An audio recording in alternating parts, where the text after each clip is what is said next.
Good evening, all, and welcome to the Tactical Devils. I'm your host, Jarvis, and with me tonight, Stu Woolley will be joining me. We had a little emergency, and we'll join up in about 30 minutes time. That's why the delay, so I'm sorry, guys. Tonight, we're going to talk about the old thing that we have talked about 1,000 times before, but it's all about Matheus Fernandes, and Fernandez is very close to Man United, according to the latest sources. There were also some reports coming out that him also saying this, quote, "For me, Old Trafford is the best place I ever played in." So again, I think it feels like we are moving into a done deal at the moment, but we know it's difficult. He has the super agent George Mendes, and according to my friend Noradin, he have been spotted in Manchester a couple of weeks time ago, him and George Mendes. So according to some dodgy sources, Transfer Insider, I don't trust them very much, to be honest. But the report says that there have been a verbal agreement when it comes to the Matheus Fernandes deal, but nothing on pen and paper yet. But rumors has it they have talked about a 4-year deal for Matheus Fernandes, and apparently we are offering about £60 million. So again, take it with a pinch of salt, Transfer Insider, but that's the latest rumor on Matheus Fernandes. But I like the quote that Old Trafford is the best place I ever played in. So again, I think the player wants to come United. There's no doubt in my mind and my heart that Matheus Fernandes wants to join us. And, it's going to be a tap-in for Man United if they want to make this deal happen. So Man United, just get it done. We will also talk about Ederson, the price, the deal. The deal is closer. We are hearing reports from Ben Jacobs, Ornstein, everybody saying the deal is going to be less than 50 million euros. So now we're talking about 35 million pounds. We were talking about 38 to 40 million pounds. So, the price is getting better and better when it comes to Ederson. There were some rumors out there saying that we were going to sign a deal with Ederson even as soon as tomorrow, but according to other sources, that's not correct. We will take our time because we are waiting for Atalanta. They are just hiring a new director of football, and they have a new manager coming in, Sarri, the old Chelsea manager, if you remember the guy with the cigarettes on the sideline. Yes, old Sarri. He is coming into the Atalanta team, and a new sporting director. So we have to wait for the formalities to take into effect. That's just how it is. But I think we will see an Ederson deal coming soon, but not as soon as tomorrow or maybe next week. On tonight's show, we will also talk about what happened yesterday. Arne Slot got the sack at Liverpool. Take from it what you like, but the guy we have been talking a lot about on this channel, Andoni Iraola, is most likely the guy coming in on the Anfield doors as the new manager, and I believe that he suits Liverpool quite well with his high press. It will be a little bit similar to Jurgen Klopp's gegenpress type of football. So that's also something that we will talk a little bit more about when Stu arrives. There have been some comments out from Real Madrid, Tchouaméni and Valverde comments. We will delve into them a little bit sooner, a little bit later. And also there have been some rumors about De Gea, and his Juventus deal is close. And obviously we will talk about Rafael Leão. That was yesterday's big news that he wants to join another club. He's done at AC Milan, and clubs like Man United have been mentioned. I see a lot of you have tuned in already. Let me scroll up. I see we have Tom Porter coming in and say, hit the likes as you enter. Yes, guys, hit the like. Robert coming in and say, deal done FC. Yes, I know. We are all tired of hearing the old stories. But I'm just reporting the weather. This is what's out there. I can't make up stuff. I'll just have to follow what's reported. Is it just me? Big up! Is it just me coming saying evening, everyone? We have Will United in the chat. We have Belal. I am Titanium being impatient. We have Rob Taff. We have Gems, Rock. All of you legends.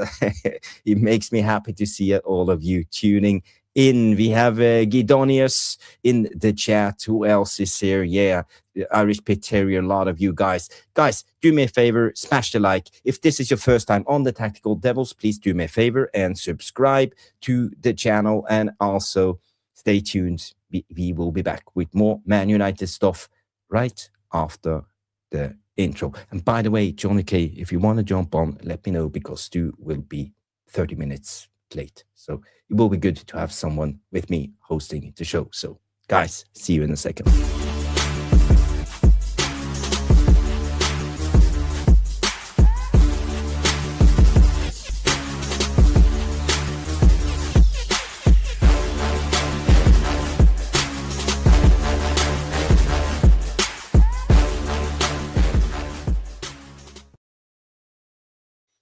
Yes. Oh, what's going on?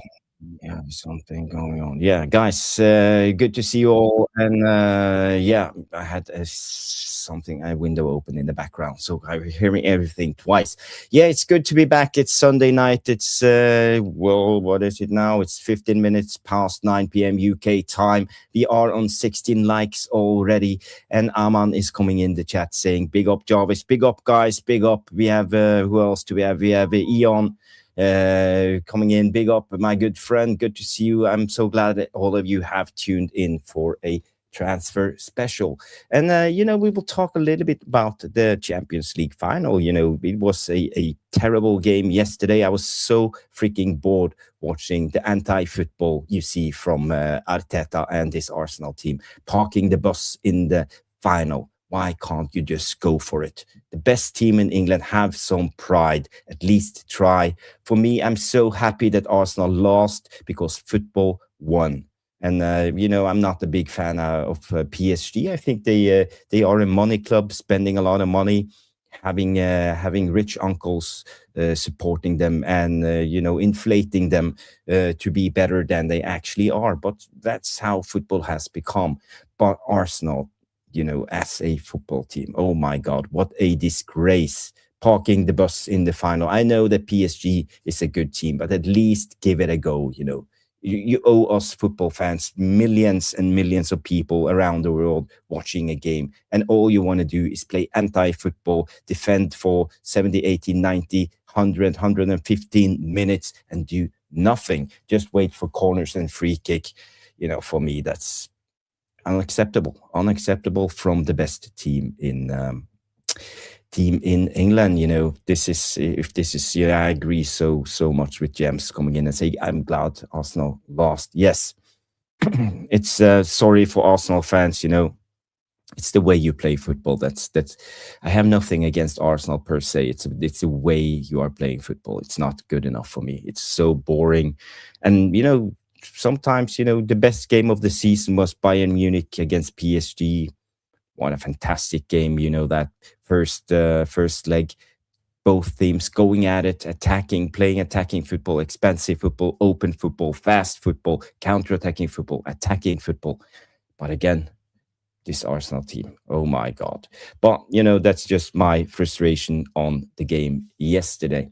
What are you guys saying? Who do we have in the chat? We have Temes again, Deliso coming in and say, yes, I like Ederson, Tonali, Matheus Fernandes, Luis Hall, Nathan Brown, Rafael, Leão, Lewandowski to United. It's better for next season.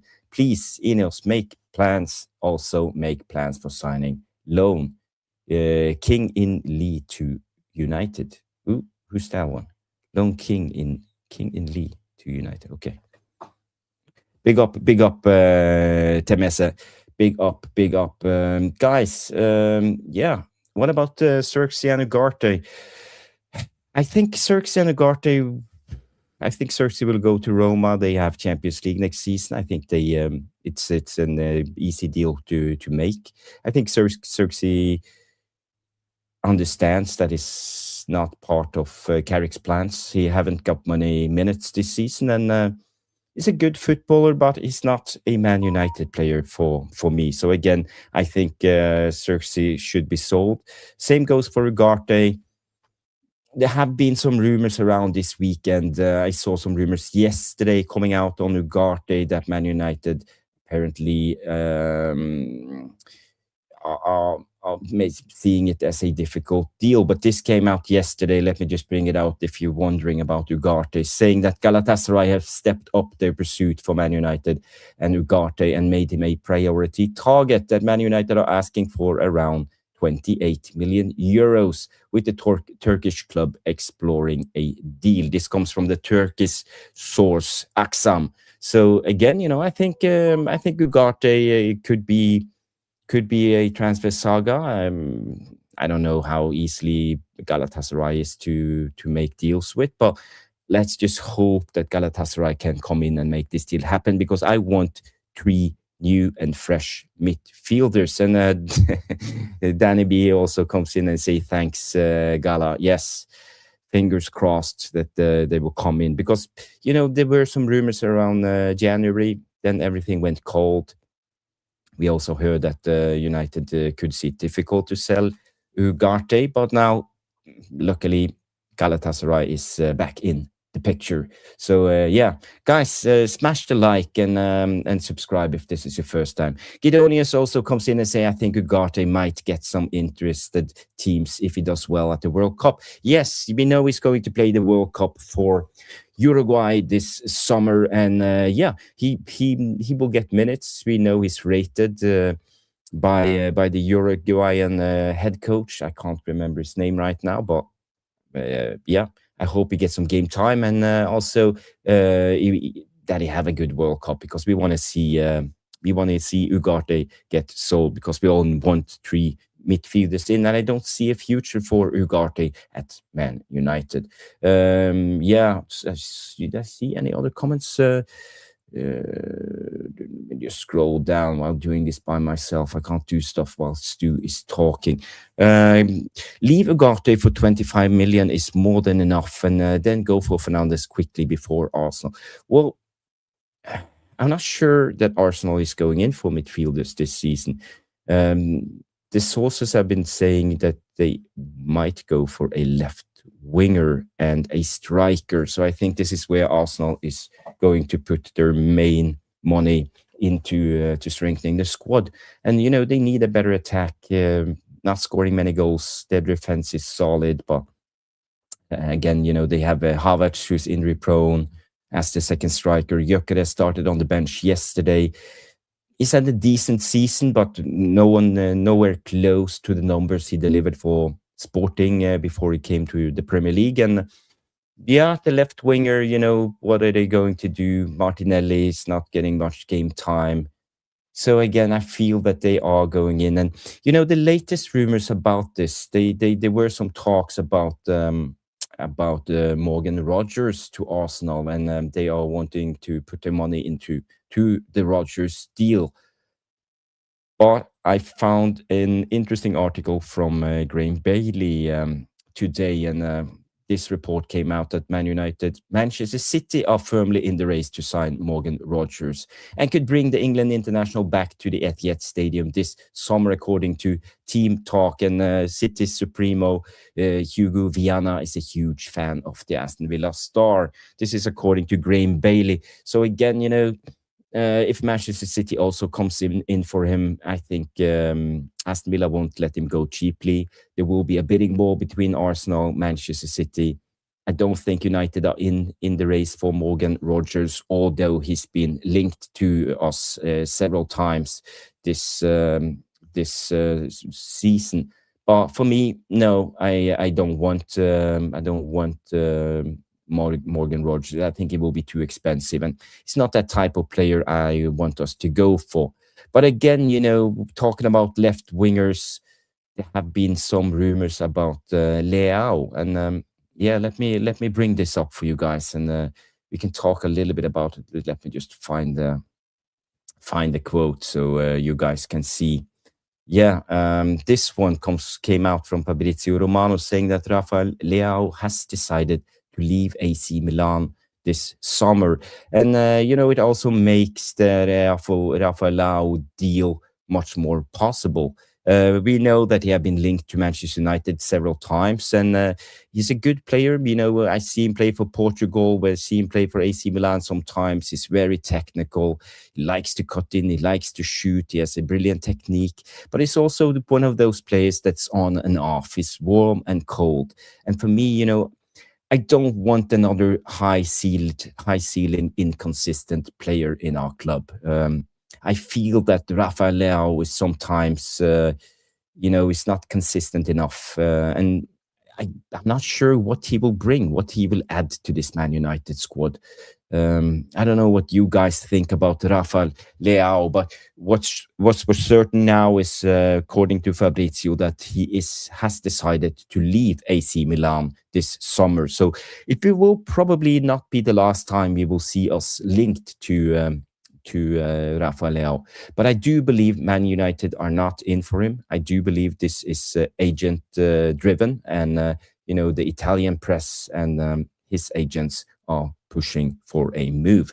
Apparently don't want to stay at AC Milan. They didn't qualify for Champions League next season. They are in the Europa League. I think they came in 5th in Serie A this season. So, he's jumping ship basically, and he wants to move to a bigger club.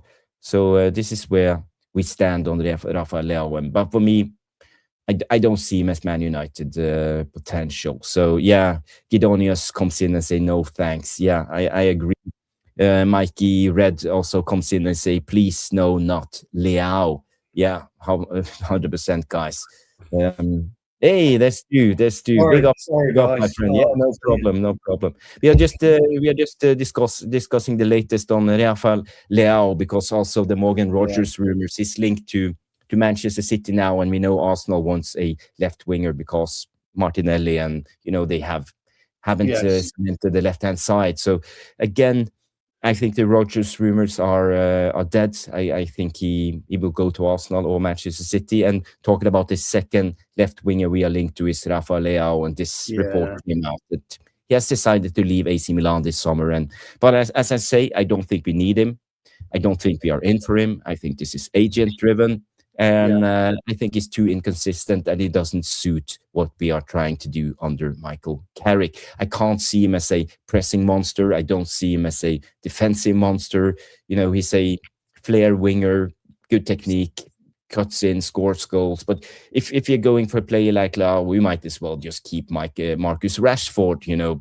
None of them fit into this team. So for me, he's a no. I don't know where you stand on this one, Stu. I've never been a fan of Leão, to be honest, and it's on with the consensus. I've just been reading the comments on the Devilish Tacticos, and I think he's kind of he's Spurs level, isn't he? He's maybe be ideal at even somebody like Chelsea. He'd probably fit in all right at Chelsea, but I don't think we need him. I wouldn't really say left wing is pivotal to what we need anyway. Once we get our midfield three sorted, then you can look at the periphery of the team. Left wing, left-sided players, we've got enough. We've got Dorgu, who's come back. Yeah, we have Dorgu and Cunha, so basically we have two players. We've got a little bit short, but again, yeah. So I don't think Leão is the answer to us. If we could have been in for Morgan Rogers, and it's a different kettle of fish. He offers a lot more. He's likely to possibly even get the nod over Bellingham, maybe in the World Cup in 14 days' time, whenever it is we play. So I think Morgan Rogers, yes, I think we would have to look at him, and we'd have to make a serious bid for Morgan Rogers. But if he ends up at City, I don't think he's a Maresca type player anyway. I don't think he'll get on with Maresca. I think you'll see two ones. But would you want to go to Arsenal at the moment?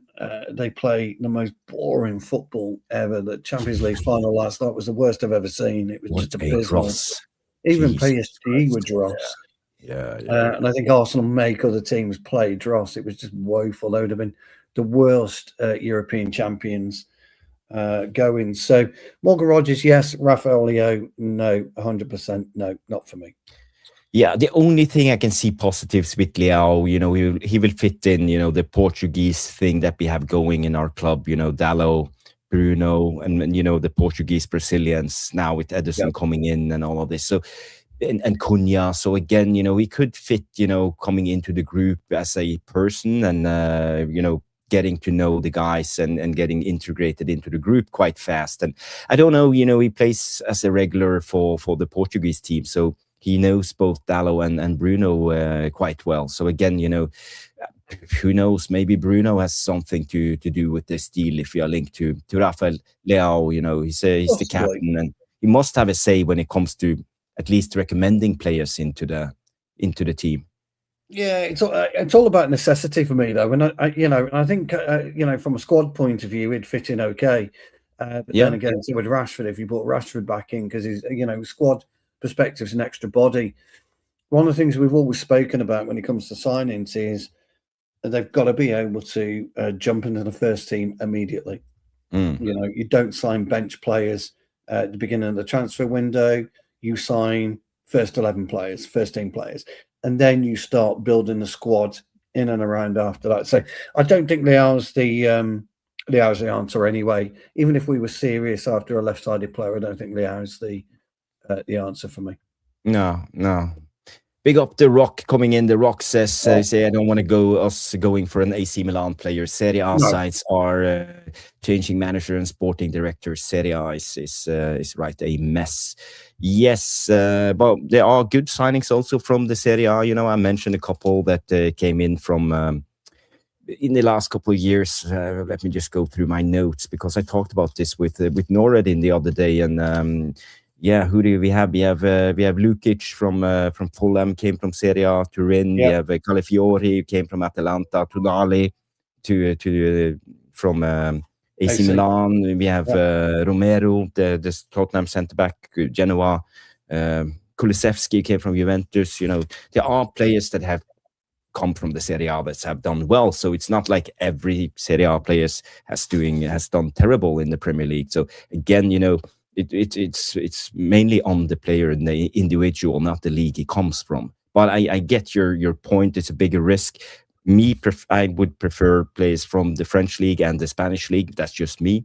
But mainly Premier League proven. And we have been talking about this for years too. Premier League proven. We've got to go Premier League proven. We were into that strategy long before Wilcox and Berarda came in. No, I have been talking about it a long time. No, the thing is though, if we get somebody who knows their way around the Premier League, it's easier to introduce them. That you can get them into first 11, and that's it because they know exactly what they're looking about. If you get players in who need 4 to 6 weeks to warm up and to get into their stride in the Premier League, and we lose 2 games in that period, you're not getting 6 points back against City. You're not going to get 6 points back against Arsenal. It just isn't that easy to do anymore. Although the Premier League was poor, Arsenal won it on 85 points or something stupid like that. We finished on 71. Yeah. So the Premier League is poor. But next year could be completely different, and you've got to get 80 points to finish third, or 83 points to finish third, or whatever. And so you're going to need players that can come in and do that for you straight away. There's a lot been happening with Iraola going to Liverpool. That's a hijack over Leverkusen, because he was odds on to go to Leverkusen on Friday. So I think he was over in Germany, signed the deal from what I was told, and then Slot gets sacked, and then he's going in at Liverpool. So a lot's happening in and around now. Conte's left Napoli, hasn't he? I think Conte has left Napoli. Yes, yes. Yeah. And so Mourinho has signed with Madrid. Mourinho's gone with Madrid. So Conte is on the market. So there are managers out there. They're on the market, and things will change. So if Conte decides to come to the Premier League, yes, Trev, it's not a prop. It's a tactical devil's mug, by the way. So yeah. Cheers. Oh, he says it's empty. No, it's not empty. It's water inside. So I'm drinking water. Yeah. And so he may, there's a good chance he might just appear out of nowhere again. And Conte's, 3 years at Napoli, and he leaves. 3 years at Chelsea, he leaves. Yeah, but that's Conte, he never have long spells at clubs. But he wins titles wherever he goes, doesn't he? Or seems to. But he's very demanding, so I think, the relationship breaks up after a couple of years. And the same with Mourinho. We've seen this, these type of managers, it's, high demands and no nonsense. So again, it's not the best environments they create. That's for sure. No. But I mean, that's because they upset the modern day footballer, which isn't hard, by the way. Anyone can upset the modern day footballer. Jesus Christ. It's the world we live in, Stu. It is the world that we live in. Yeah, tell me about it. But so Leão, we are dinosaurs when it comes to this. We are old. We are. Yeah. We're the best. Dinosaurs are the best. Old is best. Old is great. And so we'll just have to wait and see. I think we've done Ederson, haven't we? We can't announce it yet, can we? I don't think. No. Stu, I want to go back to the opening, the headline of the show. I see a lot of people have tuned in since I made the intro, and it's about Matheus Fernandes, because there were some strange rumors out there. Someone saying that we were going in for a bid to sign him tomorrow. And Nuruddin mentioned that George Mendes and Matheus Fernandes was spotted in Manchester a couple of weeks ago. There were rumors about Man United having a verbal agreement with Matheus Fernandes, the player. The rumors has it that it's a 4-year deal, £60 million. That's what I've seen, but it's transfer insiders, so the sources are very, very weak. It doesn't come from any of the tier 1 guys. And we also know that he has the super agent George Mendes, so that's also an obstacle to make the deal quickly, because we know he likes to tricks and mix when it comes to this. He did it when we signed Ugarte. Made sure that PSG got João Pedro from Benfica, and then we could sign. So again, all his players, he has a big squad of players in his agency. So again, it's not a straightforward thing. But the interesting thing is he made a comment saying that Old Trafford is the best place I ever played in. So again, I think it's an open goal. It's almost a done deal, and I can't see us messing this up. No, I agree. I think I think it'll be a straightforward deal. Actually, I don't think it'll be a difficult one. I think if he makes his, he is. We've got a great relationship with Mendes. Great relationship with Mendes. I did see that João Gomez is on his way to Athletic, by the looks of it. So that freed up Ederson, because Athletic were interested in Ederson, weren't they? So that's freed him up. I think Fernandez has probably already made his decision in terms of his destination. He sees Bruno as his mentor, doesn't he? But if we do that, then I want to see a specialist, a real 6 come in, a real proper 6 come in.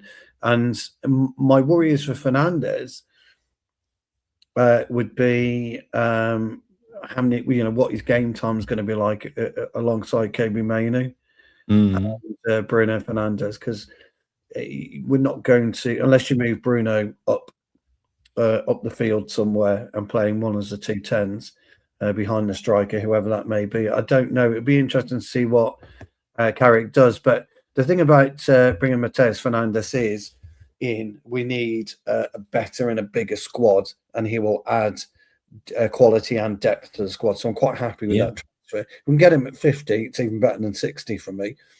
But I think 60 is okay. It'd be 55 plus 5, I would imagine. Yeah, as I said, the rumor was 60 million, so 55 plus 5. That might be. That's how they'll do it. Yeah, they'll structure it that way, I would think. I feel that 55 plus 5 is more of a right price for a player like Matheus Fernandes. Not that he's not a good player, and he has a long contract. He just signed 1 year ago from Southampton, and he's young, so he has a high ceiling. But again, they got relegated, and I think that put his price tag on a discount for us, and I think that's a good thing. So 55 plus 5, it's not cheap, but it's a current rate. So again, I think we just have to take it. But you bring 2 midfielders and don't you, for less than 100 million. So that does then leave, if you want a Belabour type player, another 60 on the table. It's no problem, I would think. So love the Mug Jarvis. Now there's 2 mugs on the stream. Thanks, You're absolutely right.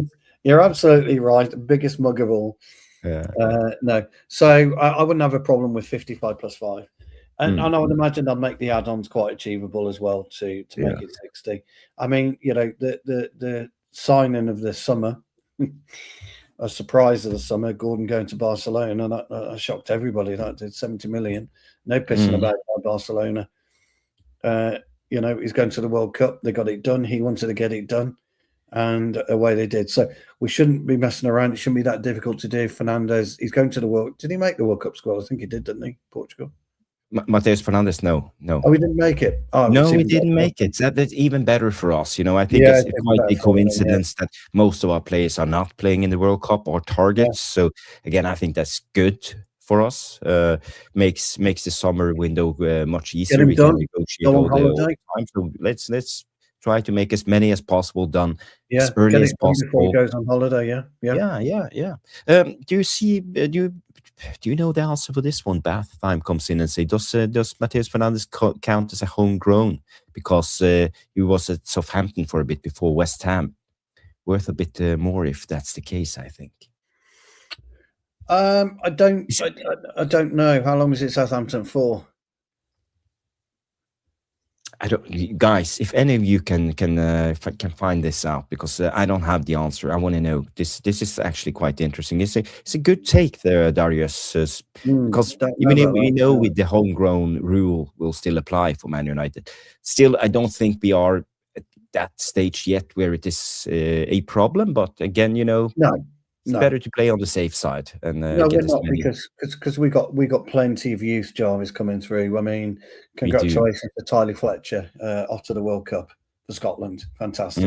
He got his call up. Billy Gilmore was injured. Tyler Fletcher goes. It's absolutely great. So chuffed for him. The old rule was 3 years before the age of 21. Yeah, because for example, Ahmad, he counts as a homegrown player, but we signed him from Atlanta. He counts as a homegrown player. Yeah, so he may do. I don't know, but I don't think it matters anyway because Shea Lace is going to play more games next year.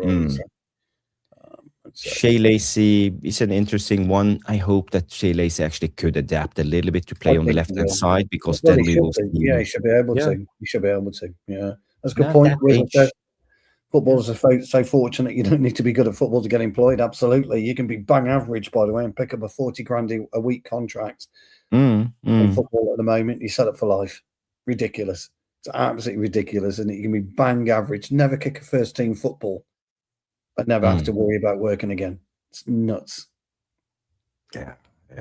Well, it's why the big money is in football at the moment. And that's why we pay the high subscriptions for the rights, the streaming rights, and it's getting ticket worse. Prices. They made 80% more on tickets this season or whatever. On the latest. We make 35 million or 37 million pounds worth of profit. We made more on tickets this year. We didn't lose that on match day revenue. We're going to be absolutely raking in next year. But football's changed, hasn't it? If you look at the Champions League yesterday. They got the killers on before, and I'm thinking, hey, when's a band ever taken this? It's fucking football, for fuck's sake, a band, Jesus, what? And then you got the soccer sevens for the women, and they're doing some walkout routines now. They're coming out and doing walkout routines. I mean, what is football coming to? Why do we have to have the killers play before the Champions League and things like that? Years and years ago, you come out, you get on with it, and it all because all this razzmatazz is taking away the importance of the game. There wasn't a banging atmosphere last night, was it, in the Champions League? No. PSG looked out on their feet. Arsenal just sucked the lifeblood out of football. In England, and it carried on. The heat, it made the difference for the game. I think the players were knackered.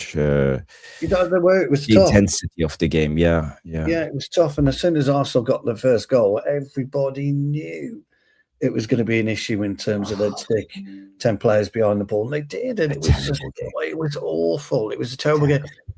Kvaratskhelia just couldn't get into it because they doubled down on him. What I will say is, though, the players that we won't be looking at, such as Lewis Skelly, absolutely fantastic last night. He wasn't outstanding. He wasn't breathtaking, but he's very good in his position. And I watched him last night, and I thought he was excellent in the middle of the park. Now we haven't got a hope of getting Lewis Skelly anyway, unless he wants to move from Arsenal.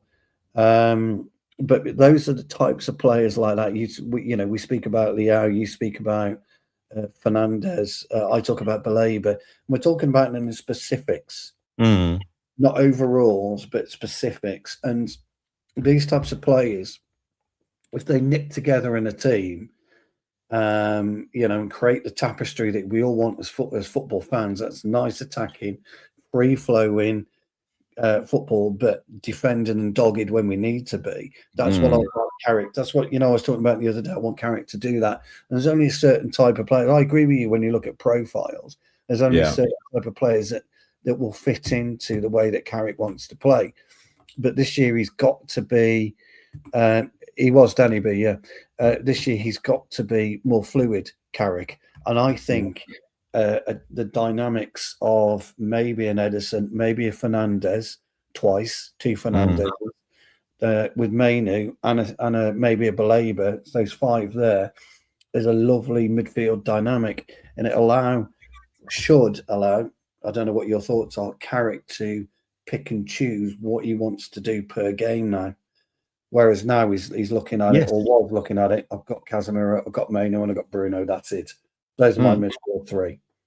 I think that's a good takes too, and we'll give him more strings to play on, and more pieces, and you can build differently. And but the thing is, I don't think Carrick will tinker around that much, to be honest. And also, I think we could sit here next season. Let's say we sign 3 new midfielders, a left back, a left winger, and a backup striker, and reserve goalkeeper. So we get in 7 signings, maybe 8, and we sit here and expecting to see new teams coming out on the pitch for every game. But again, I think he will be quite consistent from the what I see from Carrick and how he likes to pick his team. I don't think he makes huge changes. I think he just makes small adjustments. We just tinker a little bit, with the team. Sometimes he let the left back move, and sometimes he let the right back move and slip into the 3, from a different side. It depends on how he wants to attack. But besides that, I can't see him doing much. So again, also I think we could sit here next season and being a little bit disappointed that we don't get to see the players we want to see get picked for every game. Yes, the same players again. It's a favorite FC and all of this. We know how it goes. All the time with us. I fear we could be underwhelmed. We could be underwhelmed. Just talking on Tchouaméni, I don't know if it's been confirmed he's staying, but we did raise that a couple of shows ago, Jamie. I did say once Mourinho was in, I bet you Tchouaméni doesn't go anywhere. He's a Mourinho type player, isn't he? So I don't know about it. I haven't heard anything. So yes, but on Valverde and Tchouaméni, this came out, from Fabrizio Romano today, saying that Tchouaméni, Fede Valverde, and I shared a common goal: winning titles for Real Madrid. There is no problem. So they are just tuning down the conflict, trying to brush it under the carpet. So again, I think it's maybe it's smart, just to bury the hatches and move on. I think that's the most sensible thing to do. Yeah. So I don't see it as an issue now at Real Madrid. The conflict going on with those 2 players, and I don't feel that Real Madrid feel forced to sell either of them because I think the problem is solved. I don't think they're ever going to sell it. They're both professionals. Maybe they're not best friends, but again, they don't like each other. So what? I can't imagine it was anywhere near as bad as what was made out, because press sensationalize everything. And I think there was an argument. I think there was a problem. I think there was a push and shove. I don't think there was a punch. And I agree with the assessment. There was a bit of a shove, and he got pushed over a table. So be it. Big big whoopee do. Who cares? And then he's got a traumatic brain injury as he fuck. He never had a he was knocked unconscious. So again, I feel like it's a little bit dramatic. It's not how it should be in a footballing team. But we both play the game. We know how the tension can rise. In a competitive culture, and sometimes it just goes overboard. And I think this is what happened. But I feel like as you see in this comment, they share a common goal. That is winning titles for Real Madrid. So there is no problem. They don't have to be best friends. We know this under Fergie, Sheringham and Andy Cole. Yeah.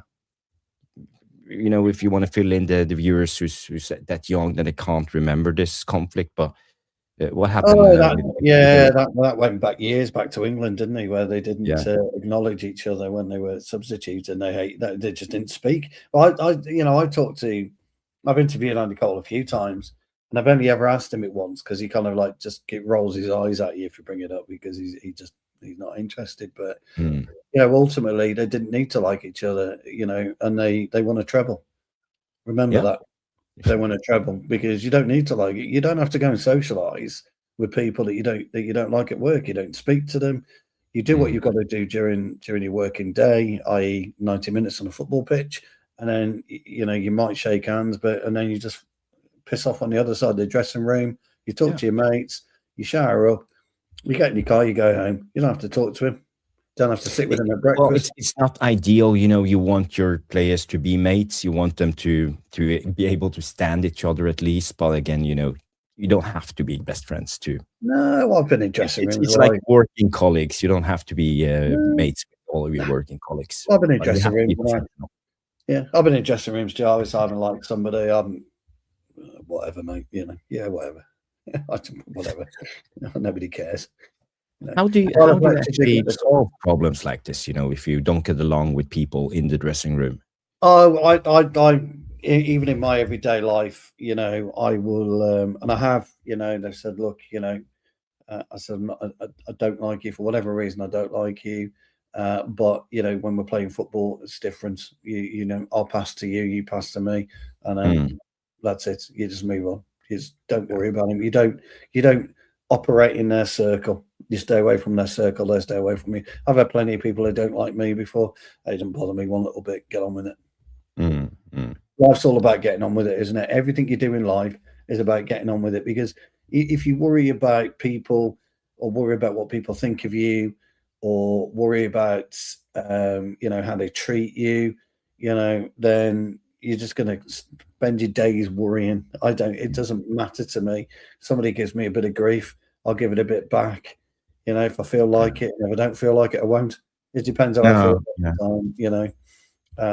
But ultimately, Tchouaméni and Valverde's got a bit of form anyway, hasn't he? I think he's a bit feisty character. I think he roughs up people the wrong way, but that's just the way it is. But you can't. The thing is with Tchouaméni, and when you're playing for Real Madrid, you're there for a reason because you're a damn fine footballer, and you're a match winner. And so for me, you just get on with it. Your common goal is to win games. That'll be the more interesting one that Rock says. How's he working with Vinny? Yeah, and Mbappe even more. Mbappe won't be happy with that. No. I can't imagine Bellingham would be. Jude will be that chuffed with it, to be honest. I think, but Mourinho's been there before. He knows what is coming into. It's a wasp that's been a bee's nest coming into Real Madrid, and there's so many expectations. And the fans they have a vote. Then now they're having a election with is it Perez? That's the guy who's in charge. Well, he'll engine it. Yeah, I mean, if there's an election, it won't matter anyway. Yeah. If he wants to stay, he'll stay. The interesting thing about Perez is, Jarvis, is that say Bellingham, Mbappe and Vinny had Perez's ear. Perez has now told them, not anymore. You don't have my ear. I'm not getting involved because I can't interfere with Jose because he knows exactly what he's going to get with Mourinho. He's chosen Mourinho for a reason, Perez. And that is to pull those players into line. And they're going to have a bit of a rude awakening, I think. a real rude awakening, and it could be bad news for the rest of Europe. Yeah. But could this latest report that we see here, this one that they have a common goal, do you think that's the PR department and Mourinho speaking because he just want to it's Mourinho's stamp. Make it go away? Yeah, I would imagine the first thing Mourinho did was get the senior players together, Bellingham, Vinny, and Mbappe, Tchouaméni, maybe Valverde, because he's a skipper, isn't he, Valverde? And said, look, this is what's happening. This is what we're going to be doing. This is what and this is how it's going to work from here on in, basically. And if you don't toe the line, bye, or you're going to sit in the stands, and he will do that. You've seen plenty of examples of what he's done with certain players and their egos. And he just crushes them. He will crush any ego that's in there. So, yeah, I think he's got Mourinho's stamp written all over it. But I get it. I understand it. And it makes perfect sense.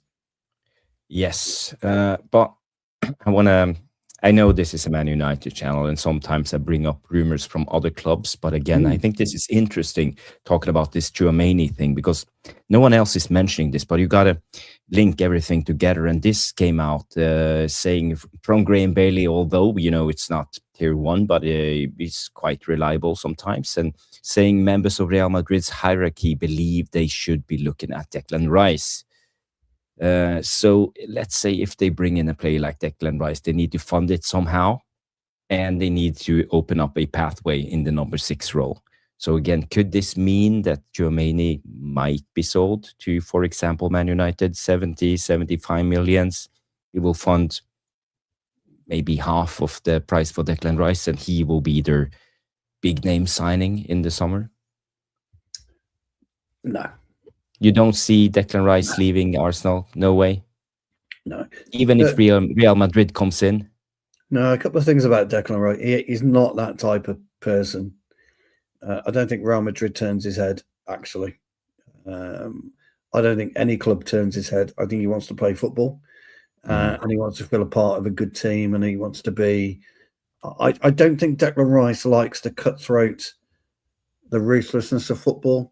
Although he's quite a ruthless footballer himself, I don't think he likes the ruthlessness. He's not big, he's not brash at all. He's not your type of person that goes out and dates models. I think he's been with his girlfriend since they were childhood couple. Yeah, but it's always the glamour with Real Madrid, going to Spain and all of this. I don't think it's for him.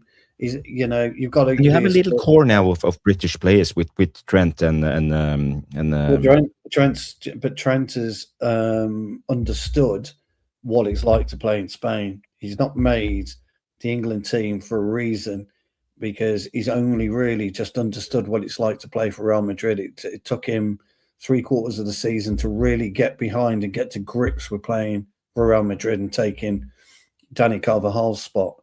You don't just walk into the Madrid team. He was absolutely castigated by the Madrid fans.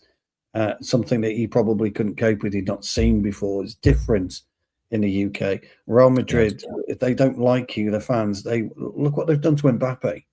They're trying to hound him out. Mbappe, whether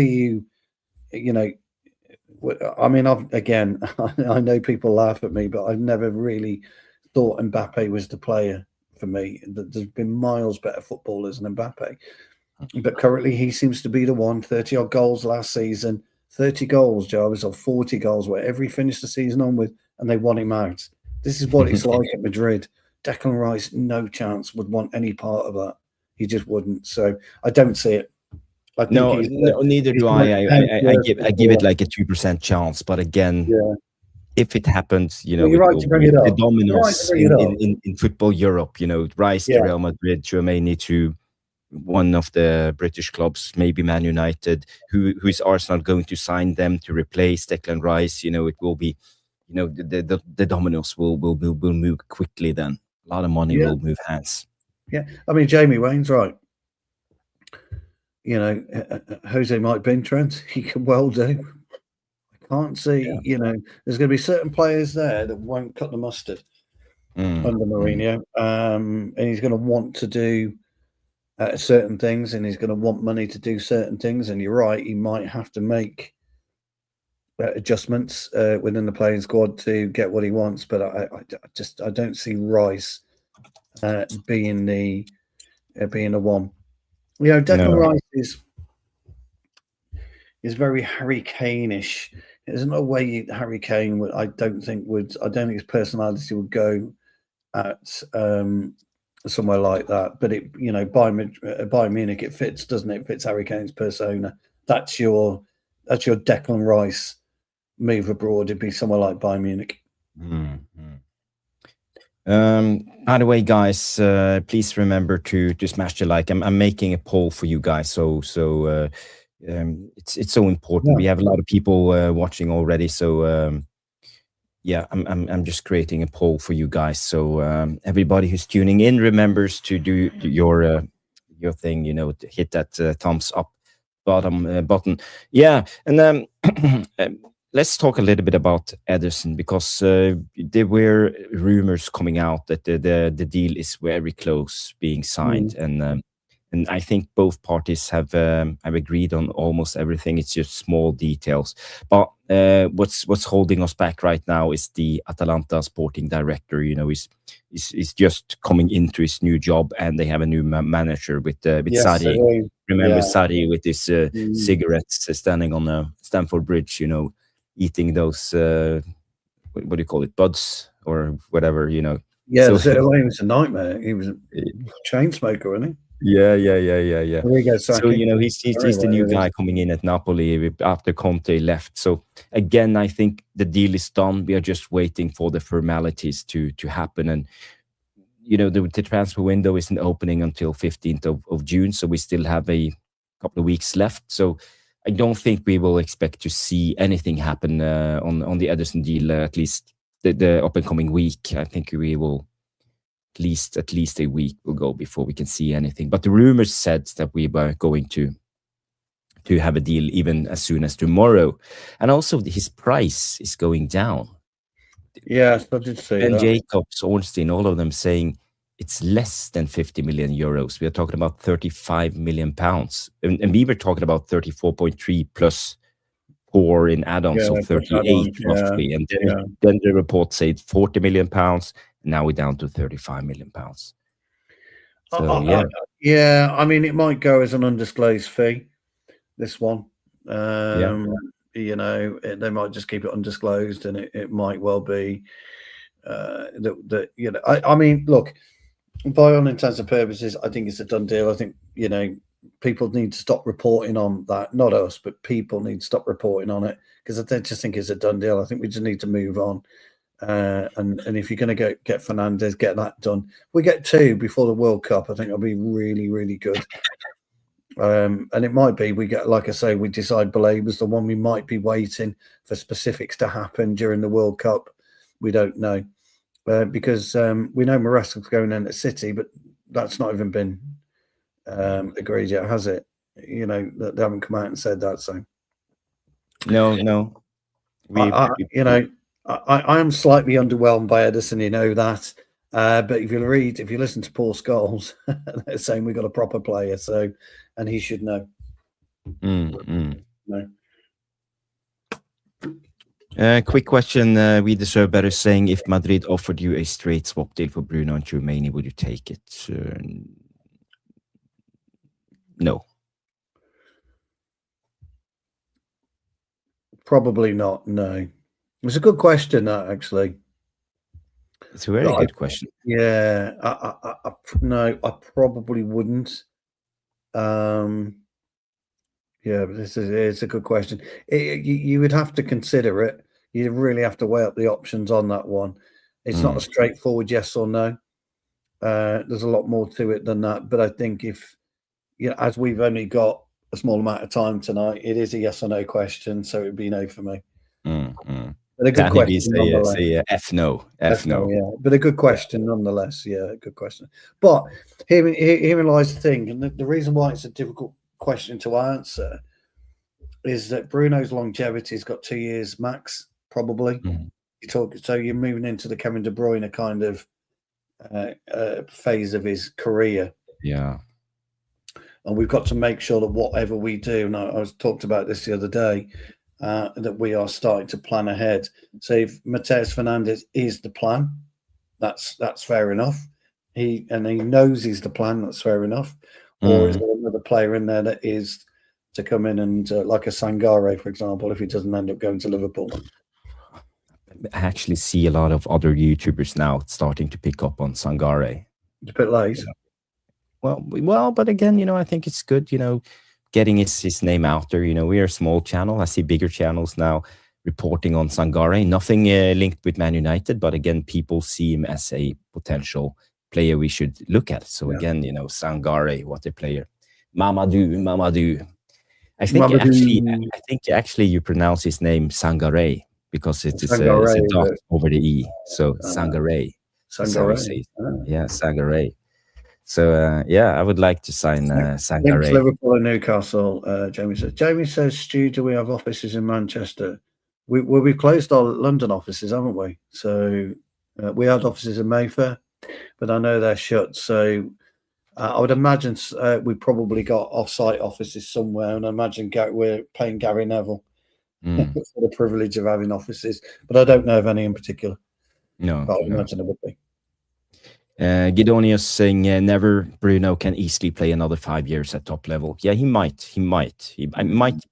Bruno has a special genes. He comes from look at him. He's never injured. He can run a lot. I think he's very serious. I don't think he party. Don't think he drinks. I don't think he have an expensive lifestyle. I think he's a family guy.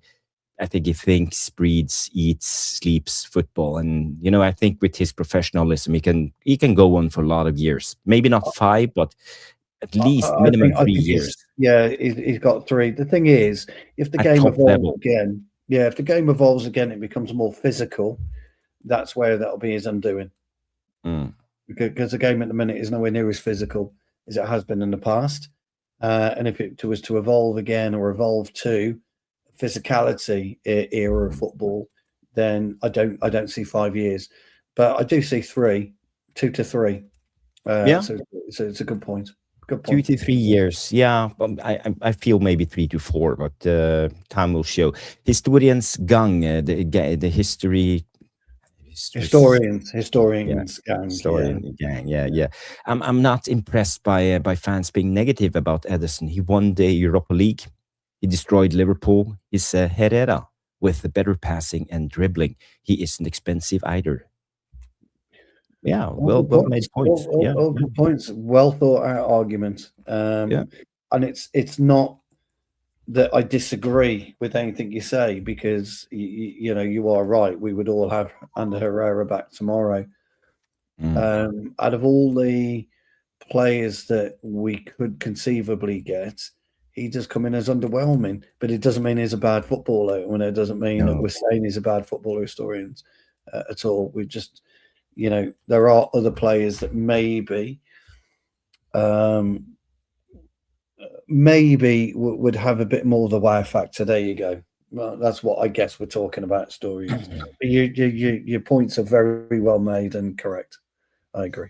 Yeah, but I feel like we are talking about £35 million for a Brazilian midfielder with all this pedigree, destroyed Liverpool, won the Europa League. So again, I think maybe it's a good deal. Because we got to remember money is tight this summer transfer window. We're talking about, I heard rumors about £250 million. I heard plus sales.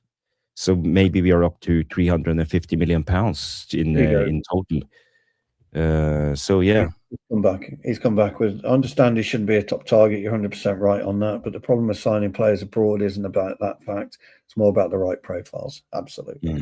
I agree with that. We did actually, historians, we did a couple of weeks ago, we did a profile on 3 players. So we put mine in, I think we put Ederson, we put Baleba in, and that was a nice balance. I think then what would you do? Tchouameni, Bruno and Mainly, didn't we? I think, which is a nice balance. So we did a piece a couple of shows ago. I can't remember what the show was.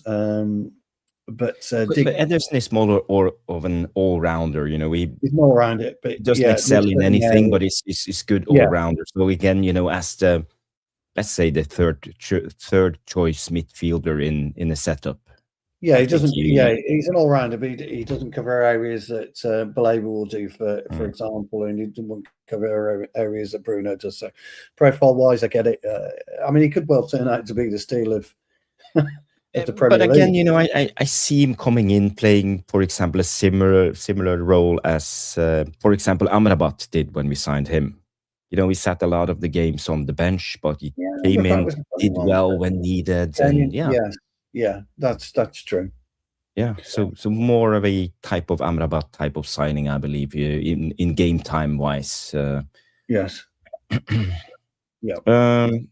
Quick question from Luta Food TD coming in and say, should we believe Carrick has approved the signing of Ederson? Yeah, really good question, that, Lufa, because normally any structure with a sporting or a technical director, sporting director, they're the ones that shape the team. So football's gone very, very similar to. I'm not an American football fan, by the way, and I don't understand American baseball and stuff of that nature. But they have a general manager that buys the players for the manager, for the coaches, and most football clubs that have a good sporting director or a technical director are doing that. Now we are trying to do that as a club. Jason Wilcox is supposed to be doing that. It's whether or not, Lufa, we trust Jason Wilcox to be that competent. And me and Jarvis, if you're new to us, which I believe you are, forgive me if I'm incorrect, we're not 100% convinced that Wilcox is the right man to be technical director or sporting director. We don't feel that he has the. He's made too many mistakes so far, with both the Ten Hag thing, with the Amorim thing, with So again, I feel that he made a mess, and I think maybe we just caught some luck when we stumbled over Carrick and where we are right now. It could have been much worse, and I don't think it's up to Wilcox because we are in the position we are at the moment. So but interestingly enough, on this, Solly Talks came out to explain a little bit of the process that goes on behind the scenes that we never speaks about, and talking about they are all aligned. I don't know why people think this is briefed info.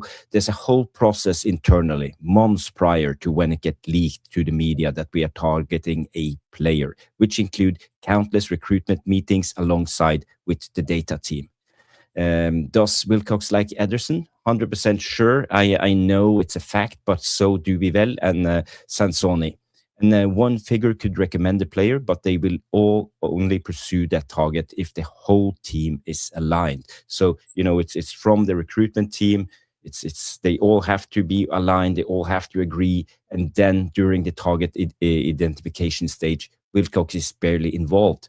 Our team of data analysts and scientists build profiles of player we are looking at, and where they look at all the metrics and define the tactical need. So they will never go for a player solely down to data. There would be tons of research and video and physical scouting. So again, I think it's interesting that we are actually working as a team, and we are using the scouting department, the data analytics department, for real, finding and targeting the guys. And then you have the guys in suit they all need to agree on it for us to move on into the next stage.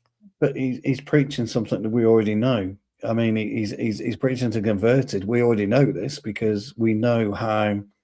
Me and you've been in football long enough to know how it works. You don't just pick a player and say we're going to go for Ederson. You have to do your due diligence. You've got to do it in every walk of life. Whatever this is what I do like these tweets. They're quite funny because we all do it. All of us do it. When you want to buy a car, you do your due diligence.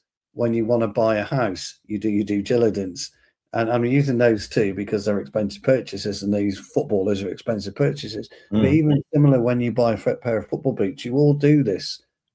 You do your due diligence. Phone or whatever, in your iPhone. I'm a little bit strange because I only buy, I know which boots I like. You know that. but every walk of life, you do your due diligence. So everything they've just said, we do anyway.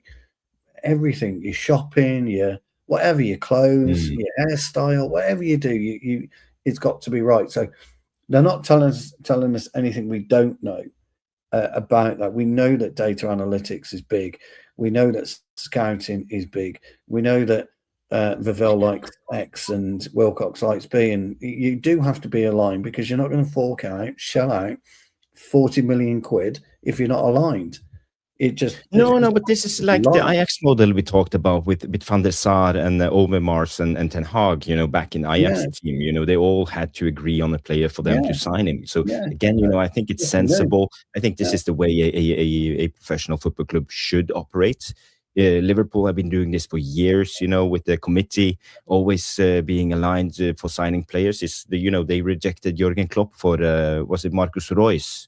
And they went for Salah. So again, it's not up to the manager, and I think that's the most sensible way to go. You're building a club not just for the manager, but also for the future. So exactly, because and I get that, and I understand it, and I think it works well, or it hasn't. It's worked well for us just recently. It hasn't worked well for us in the past. But me and you identified. And I years ago me and you spoke about it years ago, about the need to go local. We must buy local. I call it buying the Premier League. I call it buying local, because the only way that you're going to stabilise your squad is to get players in that understand what's going on. You can talk about metrics all you like, but when you're bringing in players from different continents, different clubs, different cultures, a different way of life, some players just don't settle. They don't like it. Di Maria hated Manchester. His wife didn't like Manchester. So, irrespective of what we think of Di Maria, for him and his family, he made that choice to move away. Because if he'd stayed for 3 years, it could have destroyed his relationship, his marriage. Could have destroyed anything in his life, and we forget that as football fans. We allow it to think, fucking Di Maria, you fucking this, you fucking that. And actually, when you listen to what he says about Garnacho, particularly, if you read a small interview that he did, he's talking about Garnacho and the mistake that Garnacho made. He didn't understand, and Di Maria makes this point, he didn't understand the size and the profile of Manchester United. He didn't get Manchester United. And that was quite interesting, coming from Di Maria, who doesn't speak about us because it was an unhappy time for him. There are certain things that we as football fans don't take into account. So Ederson could come and be an absolute world beater, and he could come and struggle. We don't know, and we don't know with any sign in the walks of the door. But I believe for once, I think we are looking at stuff like this. How will they fit into the squad? How will they fit into the life in Manchester, and the rain and the cold and all of this? It's not like Atalanta or in Italy. It's it's not the same climate. So again, but big up Ian coming in with a super chat. Yes, what's his name in Irish again? Owen. Ian, big up my friend, coming in with a £5 super chat, €5 super chat, saying, I think having a midfielder is as a manager is perfect timing for a midfield rebuild. Looks like Tonali only top class option left.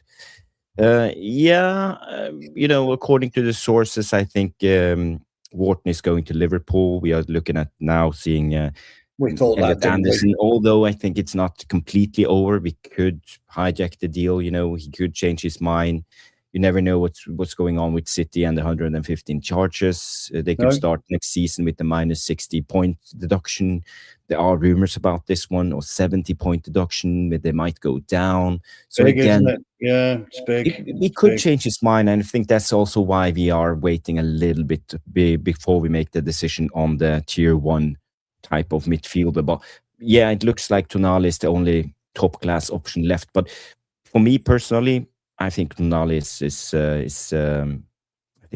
silky. It's silk, the way he plays football is very smooth on the ball, and he's very smart, and he plays football with his mind. doesn't play football with his legs, sort of say, he's used his brain. And I always tend to love players like Pirlo and Modric, those silky Vitinha of yesterday, you all saw him. He's very good players like that. So again, Tonali fits the bracket for me.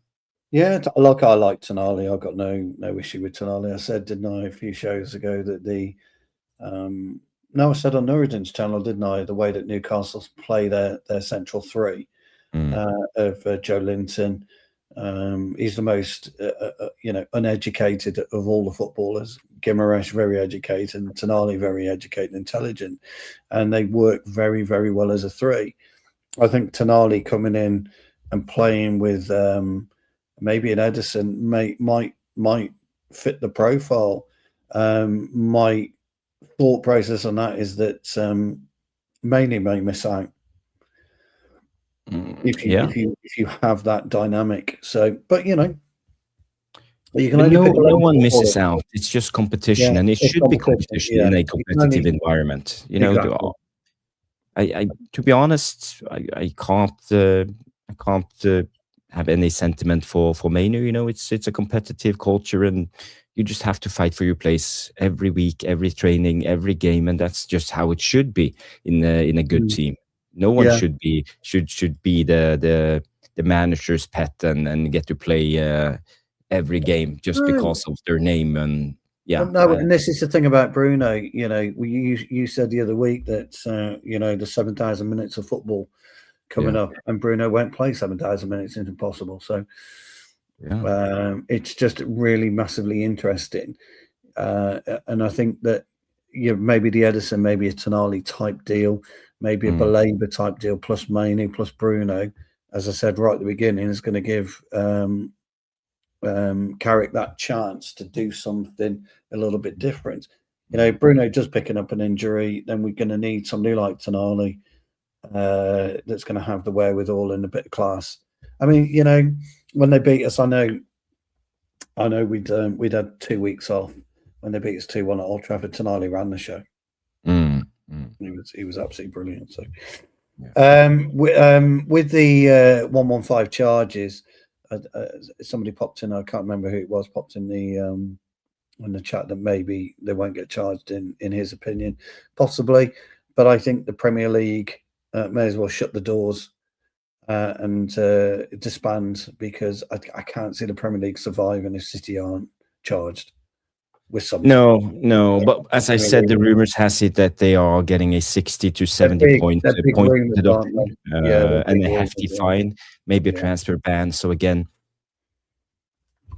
I would prefer 70 points, because then they will most certainly go down. Even if they get 100 points in the season, they will only be on 30, and that will not be enough. West Ham went down with 38 points. So I think 60 is a little bit on the short side. 70 points, it will mean they will go down. You're talking about having to win every game of football. Yeah. For them to stay up. And it just potentially they could.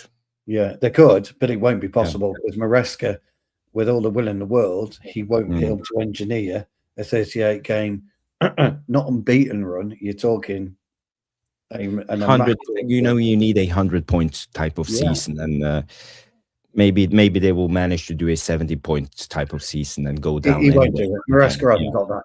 Maresca doesn't have a 100-point season in him. He just doesn't. But I don't want to give them a hope, No. I don't want to give them a chance. I saw 60 points in a 4-year transfer ban. They've got to put a transfer ban on. Whatever happens, you have to have a transfer ban. And I think with that, then the potential is going to be interesting to see. But I don't think City are going to do anything in the next 2 or 3 years anyway. I don't think Maresca's got that in his locker. No, but I think the most important thing is that they do go down. We know the FA can't send them down. The Premier League can't do that because there's different. They've got to owners championship. They've got to engineer it in many ways. But if they get 60, 70 points, they're not staying up anyway. No chance. No. but I tend to hope that they will get a 70-point ban. By the way, Nuruddin, I'm sending you the link, so check your WhatsApp right now. And also a reminder to everybody, please do us a favor, smash the like. You know, we are on, how many likes are we on? Please do help us out, moderators. We are on, let's see how many. We are on 60 likes. So guys, let's get up to the road to 100. Let's try to get to 2, because there's 200 people of you watching us right now, 95 on X and 106 of you on YouTube. So yeah, likes are appreciated. Do as Danny B tells you. Next topic, Stu. I want to talk a little bit about Arne Slot, and you know, the news came out yesterday. Arne Slot got the sack at Liverpool. He's not wanted more on Merseyside, and Andoni Iraola seems to be the hottest candidate, most likely coming in the door at Anfield. So, what's your initial reaction to the latest on Arne Slot? Are you surprised? No, well, I am actually. I'm a little disappointed in football yet again.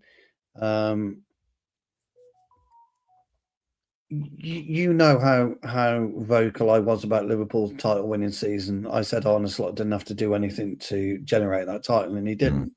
You know, they were a very, very well-oiled machine at that time. They didn't need training, didn't need coaching. They knew what they were doing, and he got quite lucky. His problem was when you spend £450 million and you lose players like Diaz. You know, I know a lot of Liverpool fans didn't rate him, actually. They said he came in and drifted out of games. Diogo Jota thing, I think, was problematic for them, for sure, for the club. And they didn't have a great season. You know, what were they, 25 points worse off or something along those lines? Yes. Between what they did in their championship winning season to now. And I think they got problems with certain profiles of players, such as Mo Salah, for example. I think Van Dijk is a bit of a problem there. Alisson may be a bit of a problem with egos. I don't know. The players turned on him. And unfortunately, player power has won. And this is why I'm disappointed yet again with football. I don't care about Liverpool. I don't care who manages Liverpool. Don't care about the club. You know, but I feel that player power has got a hold of the board. And I think Iraola's pending appointment at Leverkusen rolled the dice for Liverpool. They had to make a decision as to what they wanted to do, and they thought, well, Iraola's the one. He was obviously considered. Even though he didn't, I would imagine that Xabi Alonso is none too pleased. Because I thought he probably felt that he would be, you know, get the opportunity to manage Liverpool. And I just think that ultimately, Slot's been kicked in the balls, really. You know, you win the Premier League, irrespective, by the way, you know, Arne Slot will go down as a Premier League winner. Whatever happens, it's not the first time a Premier League winner gets sacked in the season after. You know, we saw the same with what's the guy, the Leicester Italian guy. Yeah, Ranieri. Ranieri, yes. Yeah, it does happen. I mean, Chelsea won the Champions League. Ancelotti. Yeah, Chelsea won the Champions League under what was that former player, right back? I can't remember his name, and he was fired that season. So look, I would consider, I would consider player power's got to be stopped. Clubs have got to stop allowing players to remove coaches, and we've seen it at Manchester United, haven't we? And you've seen it all over the globe in terms of football. So player power has got to stop. How that happens, I just don't know, but it's got to stop. So, look, Liverpool fans up and down the country are delighted he's gone, and that should just tell you everything you need to know about football. But do you think Salah's comments played any role into all of this? 100%. Yeah, 100%. 100%. It's all down to the Slot's departure. He has engineered everything. Salah. He's engineered the lot. Did you see how many players liked the post? No, I didn't. I didn't pay much attention to it. Never did, to be honest. A lot of players like the post. Szoboszlai, like big players like the post. So you think the players were behind it and pushed out? He lost the players. He lost the players. And once you do that, he lost the dressing room. Yeah, it was Di Matteo and Ancelotti did the double, innit? He won the cup. Di Matteo. That's it. That's right. Yeah, Di Matteo, but Ancelotti won the league and the cup, and he got sacked, didn't he? Got sacked, and then Di Matteo won the Champions League, and then got fired after, didn't he? So yeah, it's one of those. I don't like it. I'm fed up with player power, to be honest. You're paid to play football, and it all comes down to the childishness of a professional footballer, not understanding and not liking what goes on. You know, I can't do this, I can't do that. Well, tough. You're getting paid, whatever, and it, you know, all walks of life. So, not for me. I don't think he was the best manager in the world, honestly, but I think if I was him, I know he's getting a nice little payoff, but I'd be quite annoyed and pissed off. Yeah. Feels like a little bit like Ten Hag when he got the sack, you know, after winning the FA Cup, and little bit. Maybe they should have given him more time. I don't know. You know, they signed a lot of big name players. They are going through a rebuild. You know, sort of say Salah getting older, Van Dijk getting older. So all the guys who continuing bearers in the club are you know dropping off. And he finished 5th, Jarvis. He finished 5th. He's got them back into Europe. I mean, you know, what more? I don't think it's that. I've got family members who are Liverpool fans. It was the style of play. After what they've been used to, I don't think it's even the way they finished the season. It's about the style of play and the slowness of it. And the way they played, they played with a bit of tempo when he first came in and they won the league. Come on, get him up. Smash the lights. So that's the biggest thing. Liverpool are like Manchester United in the sense that we're the two most successful football clubs. The way you play matters to those fans, especially after having Klopp. It does. And he didn't really change too much. He tweaked it here and there, and they won the league. And then this season, they're playing completely different because he's tried to put his imprint. Obviously, Jarvis is right. They're going through a transition as well. Yeah. And managing a transition, you know, Konate's gone now, Robertson's gone, Trent is gone, Van Dijk's not getting any younger. Alisson, I think maybe he's got one more year. Yeah, you know, they've had the injury. Their best player actually was that kid who came and hit the ground running. Ekitike. He's the one that wanted United. He was the one that was like, United should get this guy. Because they were sticking to his game a bit more. Obviously, Isaac was injured majority of the season. Wirtz was just didn't do it, but United needed to bed in, and it should have been used to come on and bed him in slowly, and that's what Klopp would have done. So to them, the big thing is that I've seen Anfield really quiet. I don't know. I've watched some of their games. Yeah, and Klopp is like quiet. It's usually like they're used to that nearly 8 years of high tempo football. Yeah. Iraola will bring that back.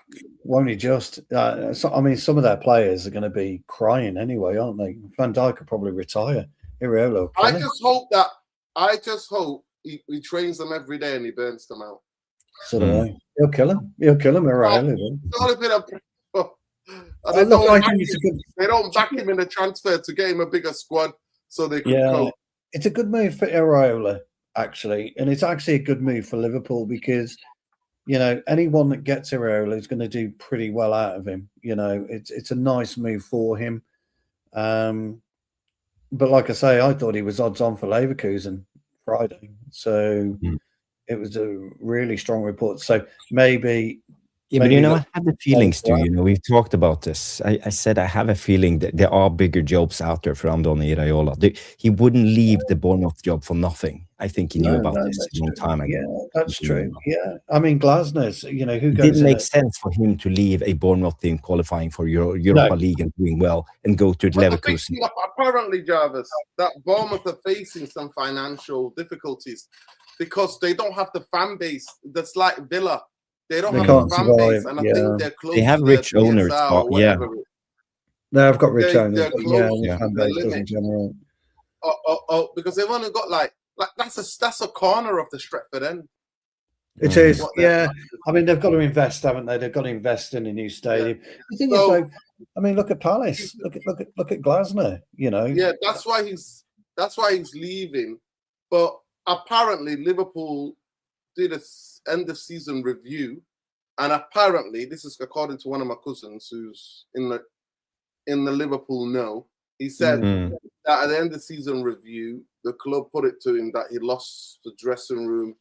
The targets that were set were not reached, and apparently he kicked off. Yeah. Fair play to, I think you should defend yourself, though, and fair play to him for defending. Yeah, I understand. I like that. But also, apparently, he said, "Why did the club not do something like against the Salah statement? They should have come out and stuff like that. They should have defended him and stuff." No, I agree. I that's the type of thing I do agree with, because if Salah can come out and say something, it's all okay. But if a manager comes out and criticises a player, the world's ended. I don't see the double standard side of it. I mean, we've all played football long enough, haven't we, to absolutely get bollocked in the dressing room and then go out and in the local paper, you've been hammered by the manager, and so be it. So fucking what?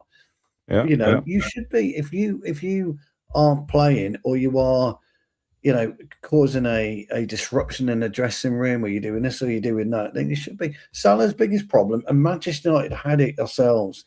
We gave Rashford a 350 grand a week. Couldn't be bothered after that. Well, as soon as we gave him 200 grand a week, he couldn't really be bothered. But a 350, he just couldn't be asked. He was out buying Mansouris, wasn't he, and all that. We all saw what happened the following season, that Salah signed his 350 grand a week contract, didn't we? His form dropped like a fucking stone, because he got what he wanted. Players who get what they want don't care. When you look at let's go back to Declan Rice again. I think if you pop 350 grand a week on him, it wouldn't make a blind bit of difference to his performance. It'd still be Declan Rice. And that's the difference, in my opinion, of a footballer, a proper footballer, and somebody who's, is more interested in adulation than actually getting on with the game of football. In my opinion. Yeah. I think that's a good take. He's a very very steady player, Declan Rice. He's very down to earth, I would say. Thank you, Jamaica, Nia Mings. Big up, thank you. Guys, if you haven't, please do us a favor, smash the like. I think we are on 66 likes at the moment, so let's try to see if we can push for 100. It's 260 of you watching right now, 153 on X. So if you're watching on X, please come over to YouTube. The link to the show is in the comment underneath the show. So also when it comes to Andoni Iraola, do you think he's big enough to take this Liverpool club further? I saw Yale Malmin coming in with a hot take saying, I think Liverpool wins the league next season. So do you think he can do magic and bring Liverpool back to the top? I'm going to give a bit of a hot take here. Yep. Totally a hot take. And I expect Nuruddin to come up with exactly the same take as me. And I'm going to refer you to good evening, Mr. Unai Emery. He went to Arsenal at the wrong time for him. Not because he's not a very good manager, but it was too big a club at that time. From Villarreal, I think he went to Arsenal, big club, brilliant manager at a decent club, did very, very well at a decent club. And I fear that Iraola may have similar problems to start with at Liverpool. When you walk through the door and I hate to say this, by the way, because I fucking hate Liverpool with a passion, but when you walk through the door, you are walking through a door similar to Manchester United in club stature, and the fan base is massive. The pressure of managing Bournemouth to Liverpool is night and day. Emery, the pressure of managing Villarreal to Arsenal was night and day. Now we know how good a manager Unai Emery is. He's proven it. He's got the cups and the championships to prove it. And we all know that Iraola is one hell of a manager. We've seen it. But the step up between Bournemouth and going through the door at Liverpool, a global club. And by the way, Nuruddin touched on how small their fan base is to a global fan base. That Liverpool, wherever you go, there's a Liverpool shirt in every corner of the world. There's a Manchester United shirt in every corner of the world. My worry for him is, and my worry would have always been coming to Manchester United, is how quickly can you take that step up? And that's the only thing I would say, because I think he's a great guy. I think his personality is absolutely brilliant, but you are walking into... There's only 3 or 4 clubs in the world, isn't there, that command that type of support? Manchester United, Real Madrid, Barcelona. Maybe Bayern. Sorry. No, that's okay. I think so. I just wanted to go back to one point you were saying about what you said about certain players getting money. So certain players get, that they get what they want and then they don't perform the same. But I think it's also at times what the football club does as well, and where they are in their career at that time. I think Rashford, the story will come out one day, but I really think Rashford got disillusioned with Manchester United. I genuinely don't think it was about the money. And I think Salah, I think his legs are just gone. Like, to be consistent for all those years in that way. And obviously before, when he was worth that money, they didn't give it him because they had a what was it called? They had a wage gap thing for a long time. But they gave him and Mane lots of, they gave them loads of... and he dropped off always after signing a new contract. You're on about bonuses, aren't you? Big bonuses. Yeah. And one of the reasons why Diaz left them, because Liverpool don't pay. They don't pay. One thing I would say about United under Fergie, he would tell players, don't worry about the money. You will get paid. If you're performing, you will get paid. You will get paid, right? But I find it difficult that somebody like Salah, I don't think all throughout his career you would think he was motivated by money. I think I'd agree with that. Yeah. What he did for Liverpool, the consistency that he showed was unbelievable. And I think, he should get paid because the fucking people who own Liverpool don't do fuck all and they're getting paid. So sometimes for me, I think with the way the billionaire class are scrounging money and taking it, I'd rather give it to players who are actually make the difference in teams than these billionaires just hoarding the money. I think, Stu, it was different 20 years ago, 30 years ago. It was the local business guy or the local... That's right. Yeah, that's right. Like, for example, United, it was so many Manchester institutions that had shares in Manchester United. That's right. That owned Manchester United. So I think that would be different because they weren't literally hoarding. And United, regardless, say what you say about the Edwards, but they were putting the money back. They were putting the money back into the football club. For example, I remember when we sold Paul Ince, it was because to get the regeneration of the training ground. That's exactly right. What was it, 8.5 mil? Yeah. And then when we won the leagues, the money that we got from winning cups, we put it back into Old Trafford. I remember Old Trafford being 50,000. You know what I mean? Yeah, me too. Yeah. Like, so to build that, that's what they did. They put the money back. Like, but these vultures, to me, I rather Marcus Rashford get it than Glazers and their sons and daughters get the money and bankers that we know nothing about. At least somebody from Manchester was getting some of the money. Do you know what I mean? No, I think about it in a different way now than what it used to be back in the day. Because these people don't care about these football clubs. Yeah, you made a great point, because if anybody remembers Cloughie at Derby County, just as an example, at Derby County, they were run by a haulage business. You know, their owner was we got a haulage business, and he ran a football club at the same time, chairman of Derby County, and he got a haulage business, and that's how it was back then. Football was about that. It meant something to us. So, look, I agree with you. I 100% agree with you, Nuruddin. In as much as the billionaires have destroyed football, they've allowed these players to become wimps. They really have. Players have become wimps because, and these billionaires have allowed them to do it. And I've always thought to myself, you don't become a billionaire overnight. You're a self-made man or individual, whoever it may be. And yet you're giving away millions to a footballer or an American footballer or a basketball player, baseball player, because that's how the world deems it to be.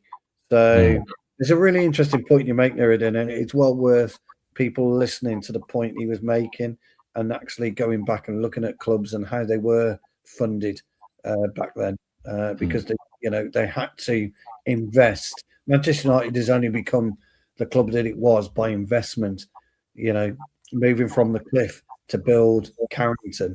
But the Cliff was, Nuruddin, I tell you guys, the Cliff was fucking awful. It was horrible. It was cold. It was wet. They still own the club. They still own it. Yeah, we own it. Yeah, it was horrible, back then. And then Carrington, came and it was state of the art. And then when they allowed that to decay, it's now state of the art again. So, and that's what I'm saying to you. Vultures have got so much rich. People who've never put a little bit of sweat on, done anything. In Manchester United put a little bit of stuff on, Ian, Owen, welcome. Big up, Ian Owen, thank you. Owen, thank you so much. Ian Owen, we'll call you. Ian Owen. Thank you so much and welcome to the Devilish Tacticos. You can... Yes.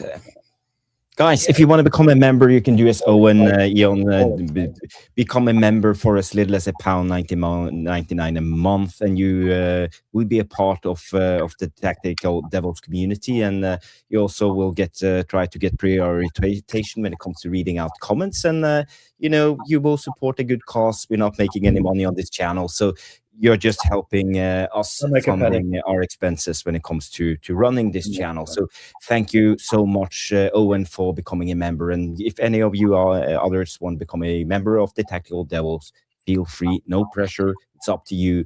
But all the memberships are appreciated, guys. And I also think we can play a little jingle for Eon because he also gave a super chat. So let's go for this one.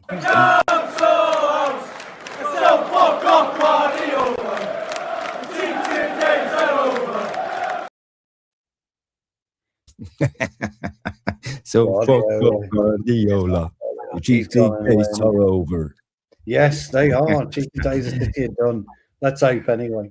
Let's go. Great. I hope that if the Premier League does not throw the book at them, all of the integrity, we might as well all go home.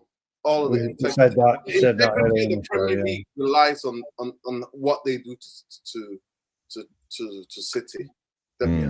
How they punish City. For me, they should be demoted to League One. Straight demotion. Forget about. Let's not mess about with this point deduction. I got no problem with that. I mean, we were just saying that Nuruddin, if they get 70 points, they're going to have to win every single game to get 44 points. Well, that's what I'm trying. Well, to me, I wouldn't even do that. I would just straight away demote them. Look what AC Milan and Juventus. Look what happened to them. They got Juventus. They got kicked out. Yeah. By the way, talking about owners, we saw Nice winning the playoffs for the Ligue 1.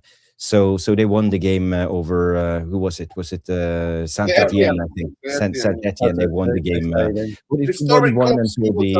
about St. 10 minutes left in the second playoff game, but they won at the end, so they are staying up, and Ineos are staying on. But I don't know what happened, because there were no supporters on the stands when these played at home.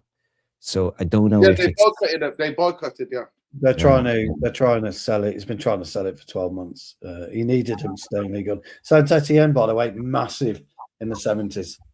Yeah, absolutely huge. Rock and Roll Football Club, punk football club. Oh yeah, absolutely. Honestly, they're absolutely huge. My uncle used to talk about them. My uncle used to tell me they used to always be in the European. Always in Europe. Liverpool beat them a few times. Saint Etienne. Yeah, we played Saint Etienne in the Europa League 3 seasons ago, I believe. Or was it 4? Yeah, maybe 4, something like that. I think when Pogba and Zlatan played, I think the year we won it, actually, we had the Saint Etienne. Yeah, they just dropped off. They were huge. Yeah, always in the Euro. Good club. But I think we won. I think we beat them 5-1 at Old Trafford or something of that stature. So yeah, We Deserve Better says that City will appeal. That decision isn't happening in the next two years. No. Are they appeal? Are they able to appeal? Apparently not this one. I don't think they could appeal. I don't think they could appeal. From everything that I read, they can't appeal. And this is going to be the final decision because it's taken so long. Yeah, I read that. Yeah, I read they can't appeal. But I don't know. We Deserve Better. You could be right. But I read they couldn't appeal. No. They already punished clubs like Everton. So if they don't do anything to City, it will look like a big stain on the Premier League's credibility. And as I said, Stu and I, we talked about this. As well, didn't they? Yeah. And Forest. Yeah, I don't think they can appeal. That's what I read, but I don't know. But they can't. No. They've got to. If City get off with this, and the Premier, I agree, the Premier League's just fucked anyway. So. But Everton thing, that was minus 10 points or something, and I think it was 5 million over the allowed budget of 105 million over 3 years in losses. So they had like Everton, 110 or something. So there was Everton nothing. Were able to appeal, I think, Jarvis, and Everton got it down to 6 points, didn't they? Was it 6 or 8? Yeah. Something but minus 12 was the original, and then it went down to minus 8 or 8 or 6. Yeah, but they were able to appeal, weren't they? I know they were. But yeah, Stu. Yes, I want you to read out this one because we have one of our regulars, one of our most legendary members, Mrs. Dallow herself, coming in and saying, "Hey guys, I turned 35 yesterday. Can I get a happy birthday?" You're a tiddler, Grace, a big Portuguese happy birthday from Mr. Woolley and family. I hope you had a brilliant day. You are amazing for us. We love your comments. So a very happy birthday to you from me. Happy birthday, Grace. More life. Happy birthday, Grace. Fantastic. I'm so glad that you are part of this brilliant community. And all of you guys, I see you wishing Grace a happy birthday. Comes in from Ben and comes in from Bidonius, Johnny Kermode, Dave, Sheikh Ari, and all of you. Danny B. So, yeah, you are a loved member of the community. Very much loved. You all are. All the devilish type goes a little bit. Happy birthday, Grace. Her surname reminds me something Sheridan. He scored against us. So for Sheffield. John Sheridan, Sheffield Wednesday. Sheffield Wednesday, and they beat us 1-0. That's it. He scored the goal. Yeah. And guess where he's from? Stratford. Yeah, he was, wasn't he? I went up there. I went up there years ago, Jarvis, Nuruddin, when we beat them 1-0. Their place, Teddy Sheringham. I can't remember what year, but it was a midweek game, cold and fucking freezing it was. But yeah, we beat them 1-0. Yeah, Sheffield Wednesday. Yeah, David Hurst at the time. Do you remember David Hurst? What a striker! We were going to get him when we were this close to getting him. Did he get injured? Yeah, he got injured. They had Warburton, the centre half turned striker. There was him and Chris Sutton.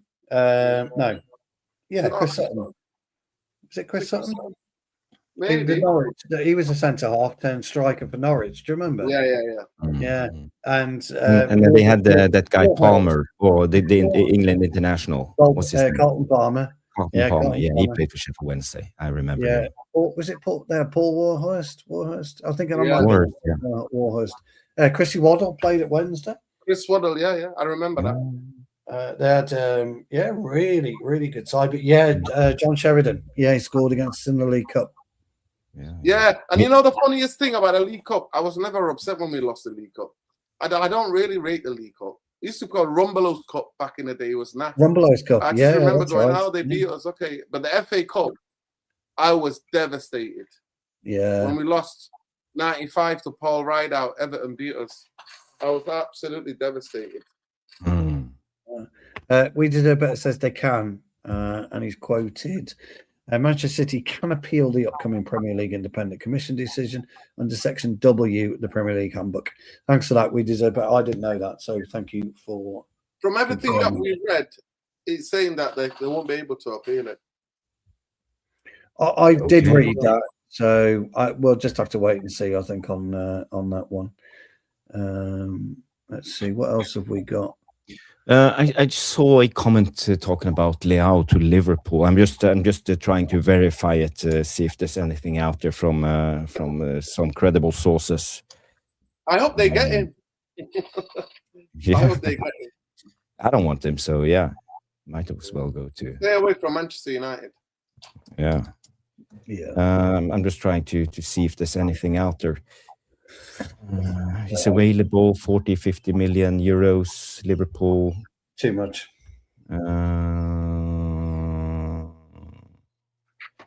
No, it's nothing that I can find. Anything that he has decided to leave AC Milan, as I said earlier in the show. So again, if you have any credible sources, put them in the chats before we start spreading the rumors.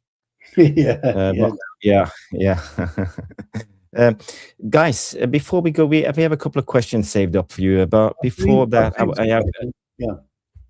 I have two quick topics I want to discuss with you. The first one is Tyler Fletcher. This came out. Tyler Fletcher getting picked for the Scottish World Cup squad following Billy Gilmour's injury. So we have another Man United player in the World Cup. So do you think he will get any game time for Scotland? Play. No, he won't get. Well, unless they qualify and he can play in the game that probably doesn't matter. But what a brilliant thing that's happened to that young man.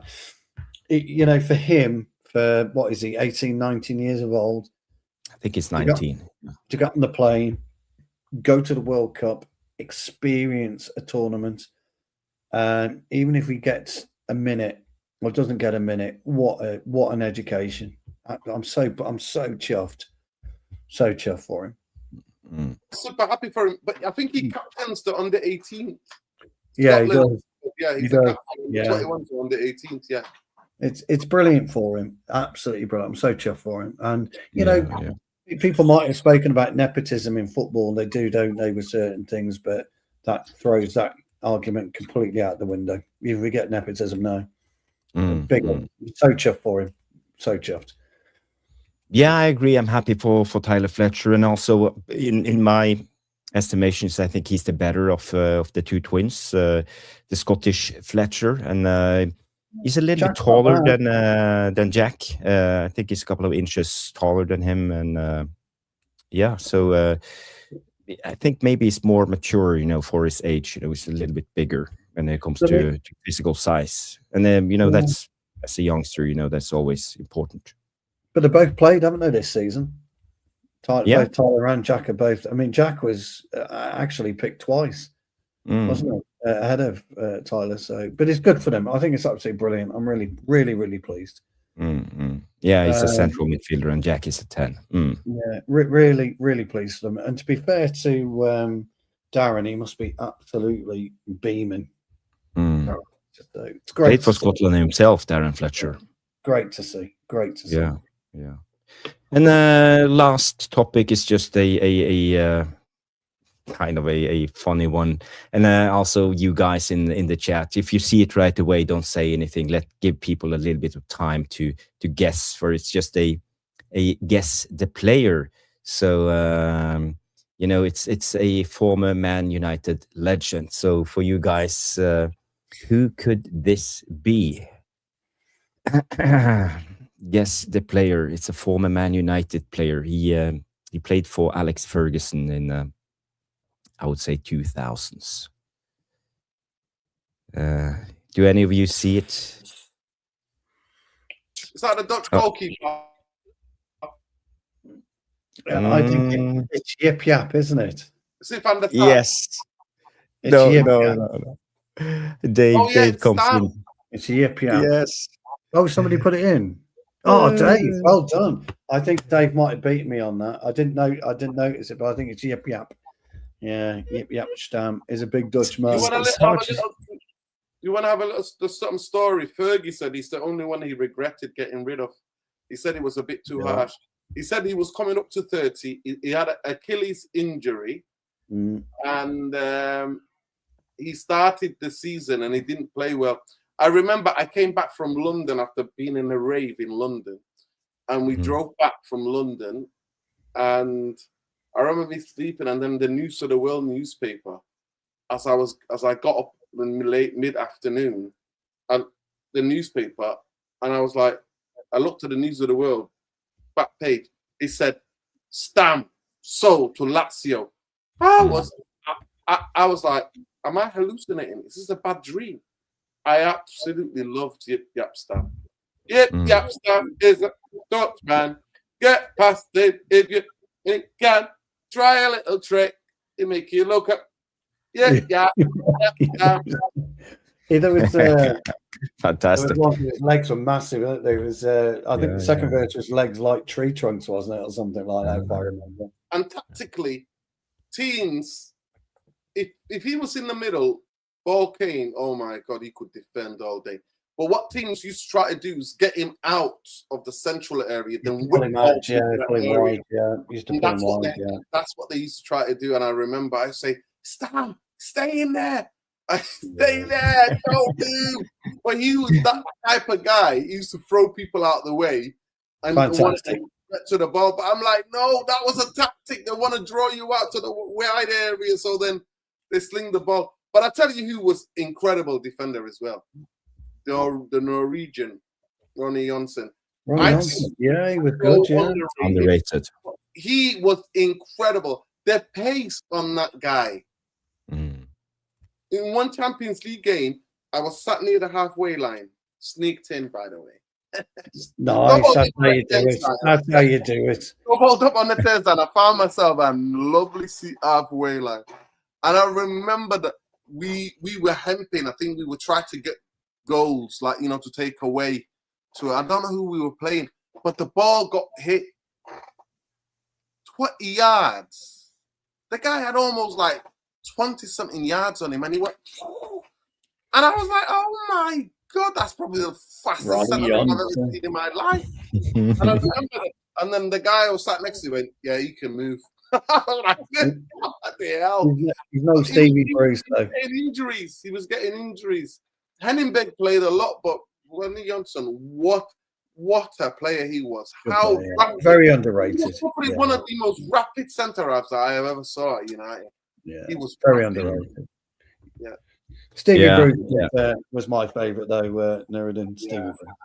I had the pleasure of meeting Bruce. Guess what, Stu? Where I used to work, Steve Bruce signed his contract there to take over Newcastle. Really? Yeah. Nice. Wow. I love He Bruce. was at the table, and these guys with briefcases are getting the things out, and he's signing the papers. And before he went, I said, "Thank you. I'll never forget." Against Sheffield Wednesday. He looked at, he shook my hand, and he just smiled, and I was like, "That lives long in the memory." That first time, 6 years. The player. I love Brucey. And he said to me, "You don't look old enough to remember that." I'm like, "Yeah, dude." I was what? I think, how old was I? 12, 13? Something like that. Yeah. You were Tiddler. I love Tiddler, yeah. By the way, Dave comes in and say Ronnie Johnson and Ollie were signed at the same day for pennies. And Ronnie Johnson, he came from the Turkish league, Besiktas, and Ollie came from Molde. And the funny story is, I think the scouts went to watch the Norwegian national team play, and it was one of Ollie's first games. He was picked, and he came in as a sub. He scored a beautiful, he took the ball down on his chest and volleyed the ball into the corner of the net from about 20 yards outside the box. And, the scouts looked at this and who the hell is this guy? So they went on to sign Ollie at the same time when they went in for Ronnie Johnson. So having it been for Ronnie Johnson, we will never have had Ollie in the club. So, it's quite a coincidence when it comes to this. And also story when it comes to Jaap Stam. I saw the interview with Fergie, and he just came back from an injury that summer, and they thought he had lost a yard of pace. Achilles, yes. Yeah. And Fergie said, it looked like he had lost a yard of pace, so they needed to make a tough decision and just ship him out. But they made a mistake, and Fergie said it himself. His biggest mistake was always, But I didn't know he was 30 at that time. I didn't know he was 30. Yeah, we got him. That was so weird. Like he said, he was just turning 30. He had Achilles operation. Yeah, he came back in one of the games, and he come back one of the games, and he said he looked a bit slow. He didn't have a good game. He lost a yard of pace, but it wasn't about the pace, man. It was just his strength. Yeah, he was just. Ivan Zamorano trying to push him. He also just stands there with his chest and just. The Inter player Ivan Zamorano, the Chilean striker, he didn't have a chance when it comes to physicality against Yip. Clever movement he used to have. Clever movement. Stu, do you have time to do a couple of questions? I see we have a lot of questions. The time is ticking. We'll just do about 2 or 3, and then we'll do the rest tomorrow night when we do the main Q&A. Because I do have to. I've got about 10 minutes, so we'll do 2 or 3.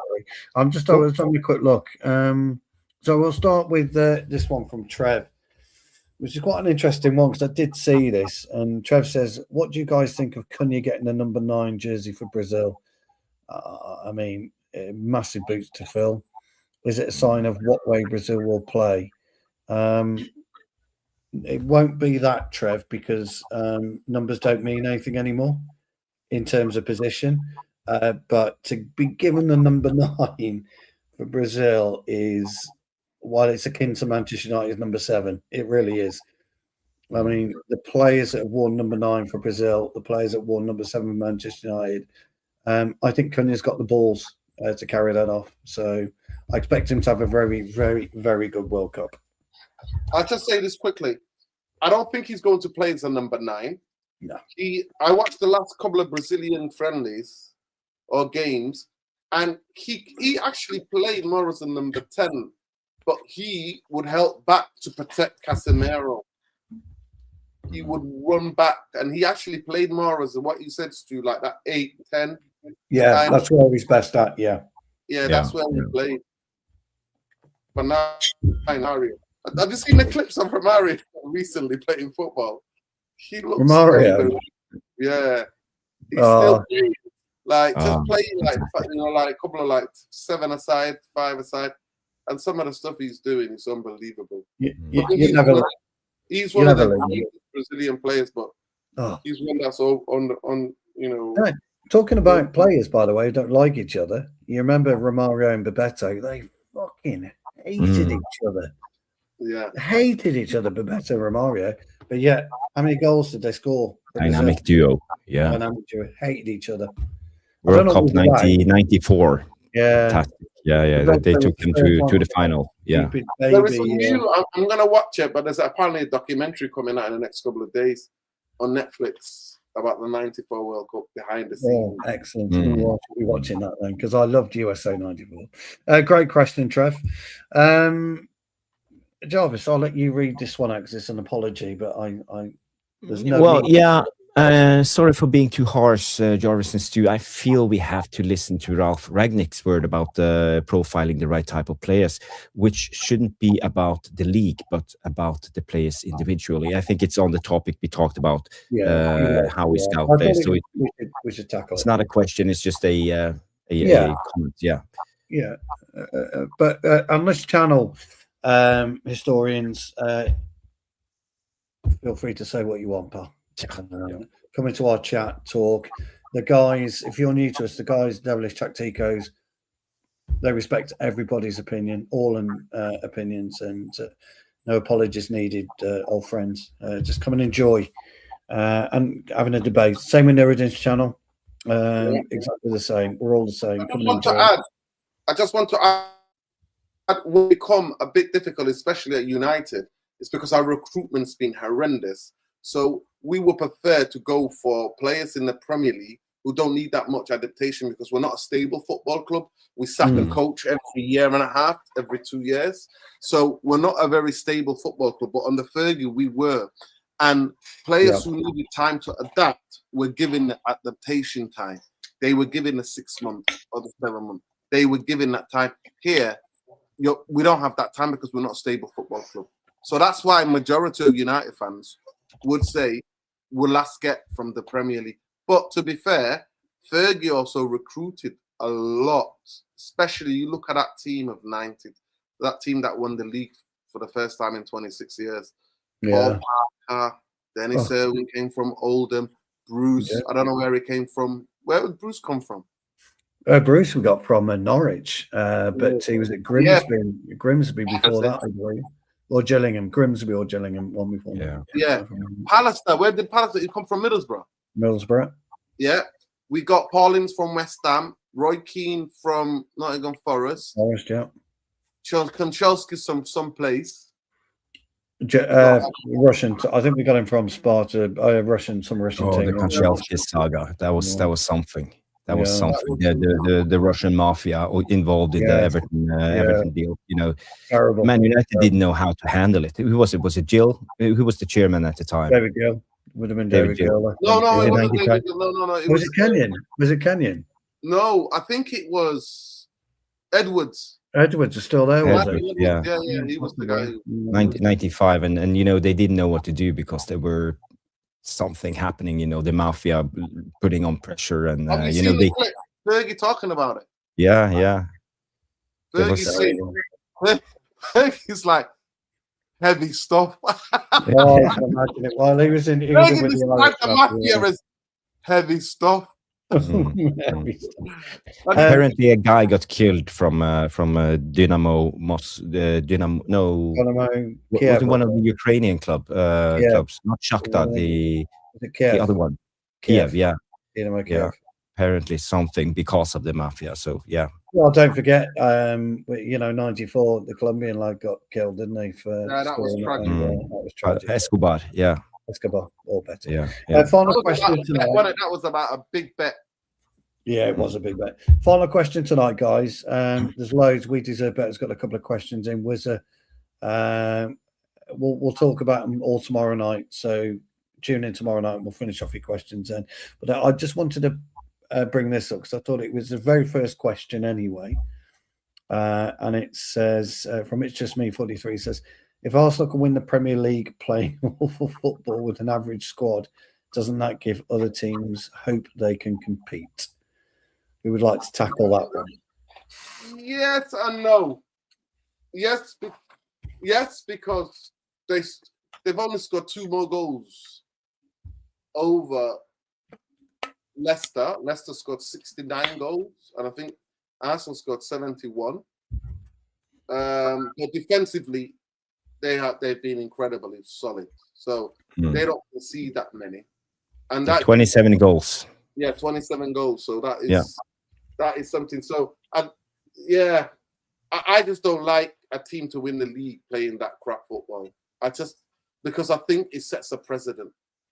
I really think it sets a precedent. But I think next season is going to be fascinating. I'm going to do a show tomorrow after after we do Straight Jacket podcast. And I'm going to talk about that because it's going to be so fascinating. Because all of the original 6, all of them have new managers.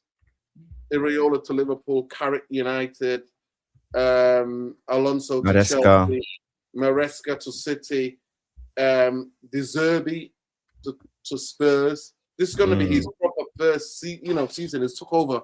Well, how many games to go? A couple of games to go. So that's going to be really interesting. And what's going to happen? Are we going to see more of the traditional top 6 next season? Or are we going to see the likes of Brighton, Villa, Bournemouth? Or are they going to get distracted? Newcastle. Are Newcastle going to come back and fight back? So it's going to be, next season is going to be one of the most fast seasons in Premier League history.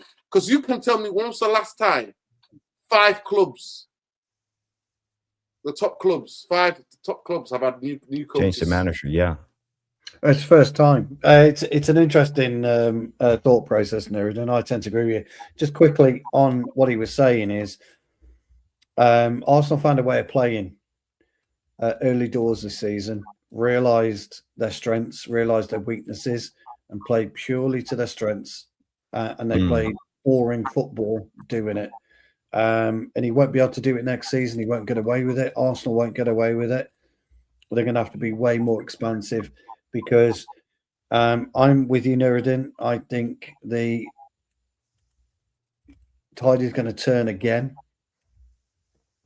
I think De Zerbi is going to get Tottenham playing some good football. They're going to be very, very difficult next season, Tottenham. They've got Senesi, haven't they? Pretty much. They've got Robinson, pretty much. They're going to be very difficult to beat. Iraola will either have a great season with Liverpool or will have a bad season with Liverpool. You've got Villa in there with Emery. Alonso is going to have the same. He's probably going to have a better effect, I think, than Maresca. I don't see Bournemouth, Brighton and Palace challenging that group of teams. So I'm with you on that one, Nuruddin. Yeah.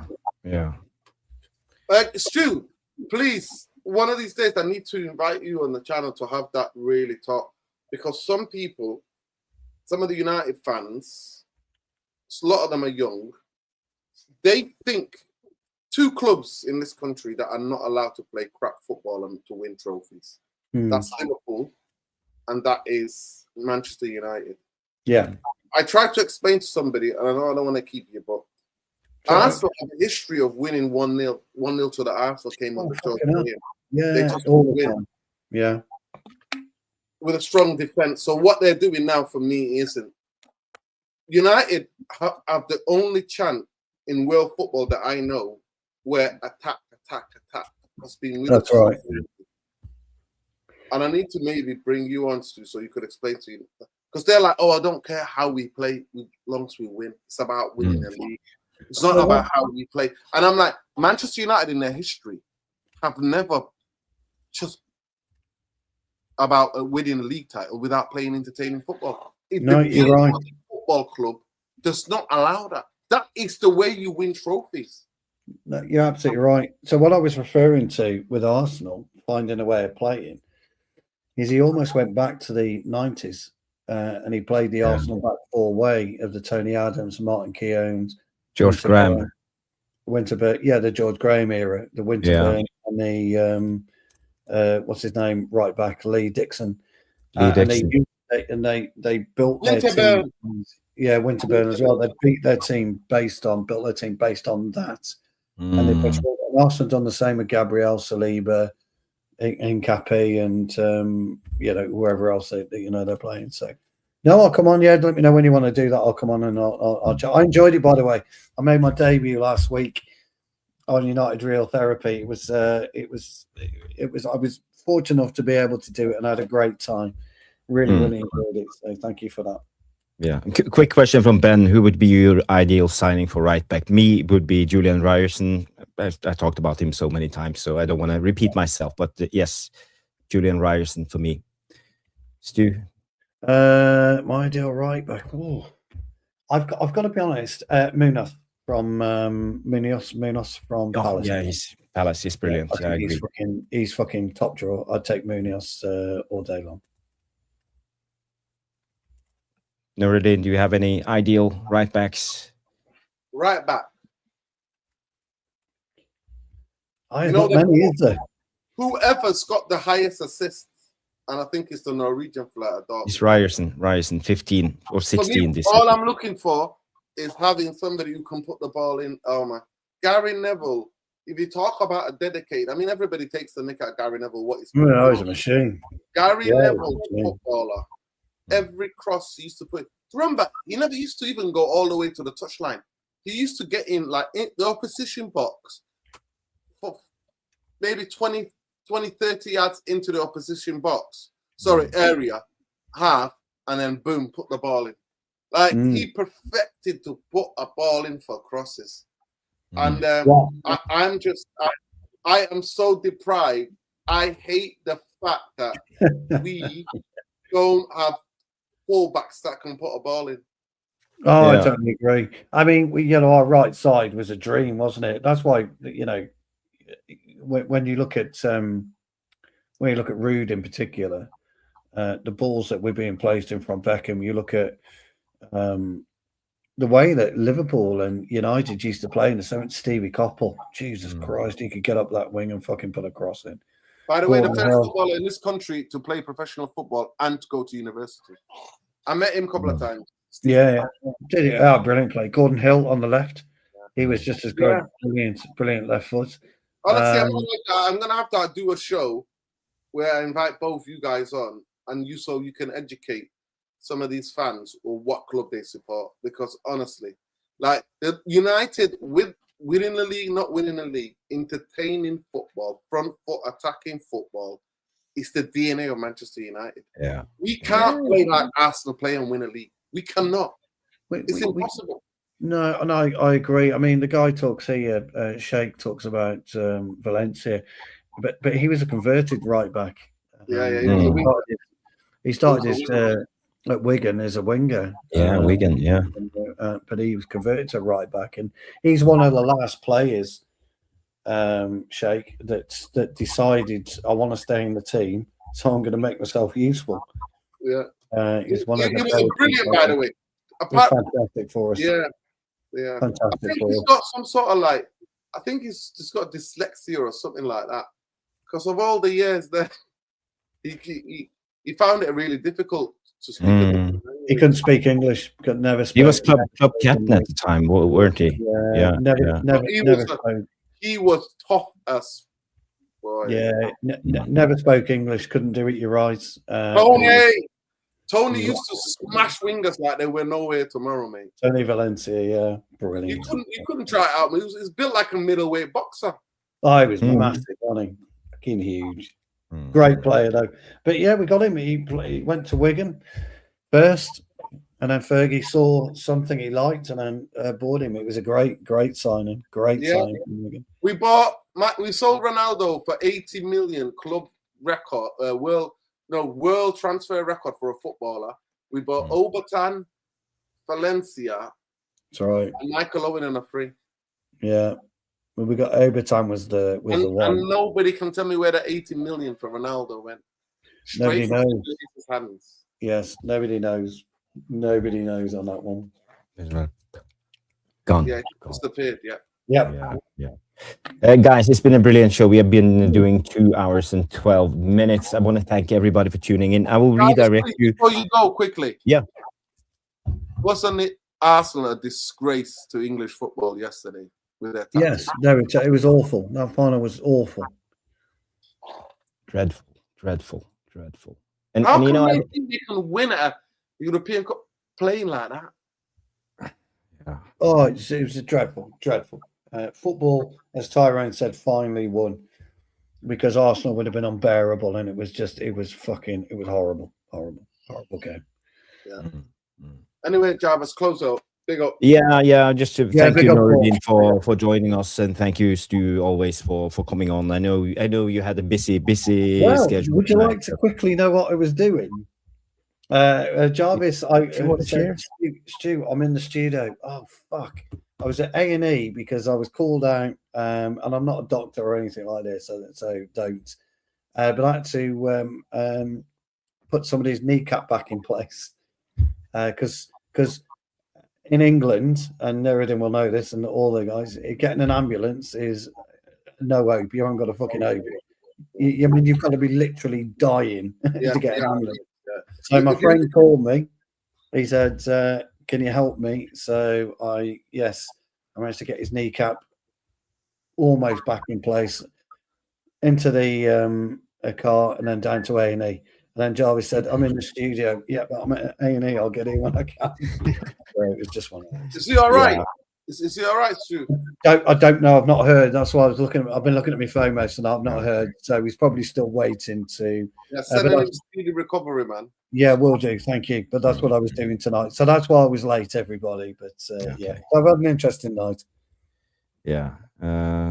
Guys, Celtic just announced Daison Maeda has announced he's leaving the club. Japanese left winger, 20 years old. Get him complete against Cunha.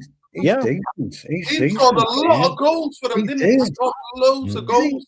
Is he the blonde-haired Japanese lad? Yeah, short guy. He's striker, like one of the shortest strikers. Yeah, good player. I don't know anything about him, so yeah. Oh no, he's good. Without his goals, they don't win the league, Jarvis. Is he a winger is he like a Mitoma type of dribbler, or is he like a pacey guy, or he plays a striker? Okay. He's usually a winger, but they played him down the middle. You've been a World Cup. Didn't he cause us problems when we drew with Japan, or did Japan beat us? England. Yeah, Japan beat England. Yeah. Yeah, did he cause us problems? Playing with win backs. That's him. Nasser spotted the ball. Yeah. Organized teams ever. By the way, just before we do close up, who knew Gabriel was going to miss last night? Oh, the same here. So good. It felt so good. You could just tell. You could just tell. He got his stride all wrong. What an idiot. And SA as well. Johnny Wilkinson for the conversion. I know. Remember Johnny Wilkinson? Yeah. Unbelievable that was.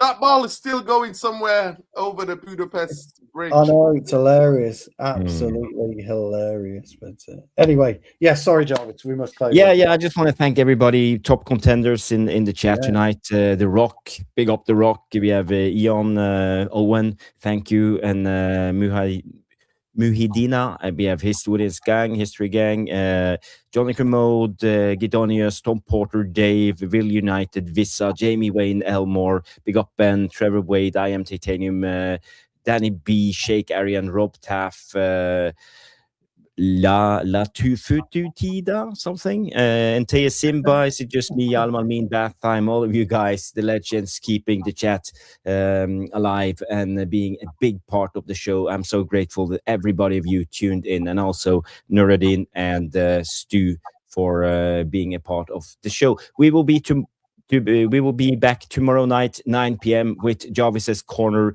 panel show. Mark will be there. And by the way, guys, I will redirect you over to Mark's channel now if you want to see United Lens and Mark's language. So he's on his live.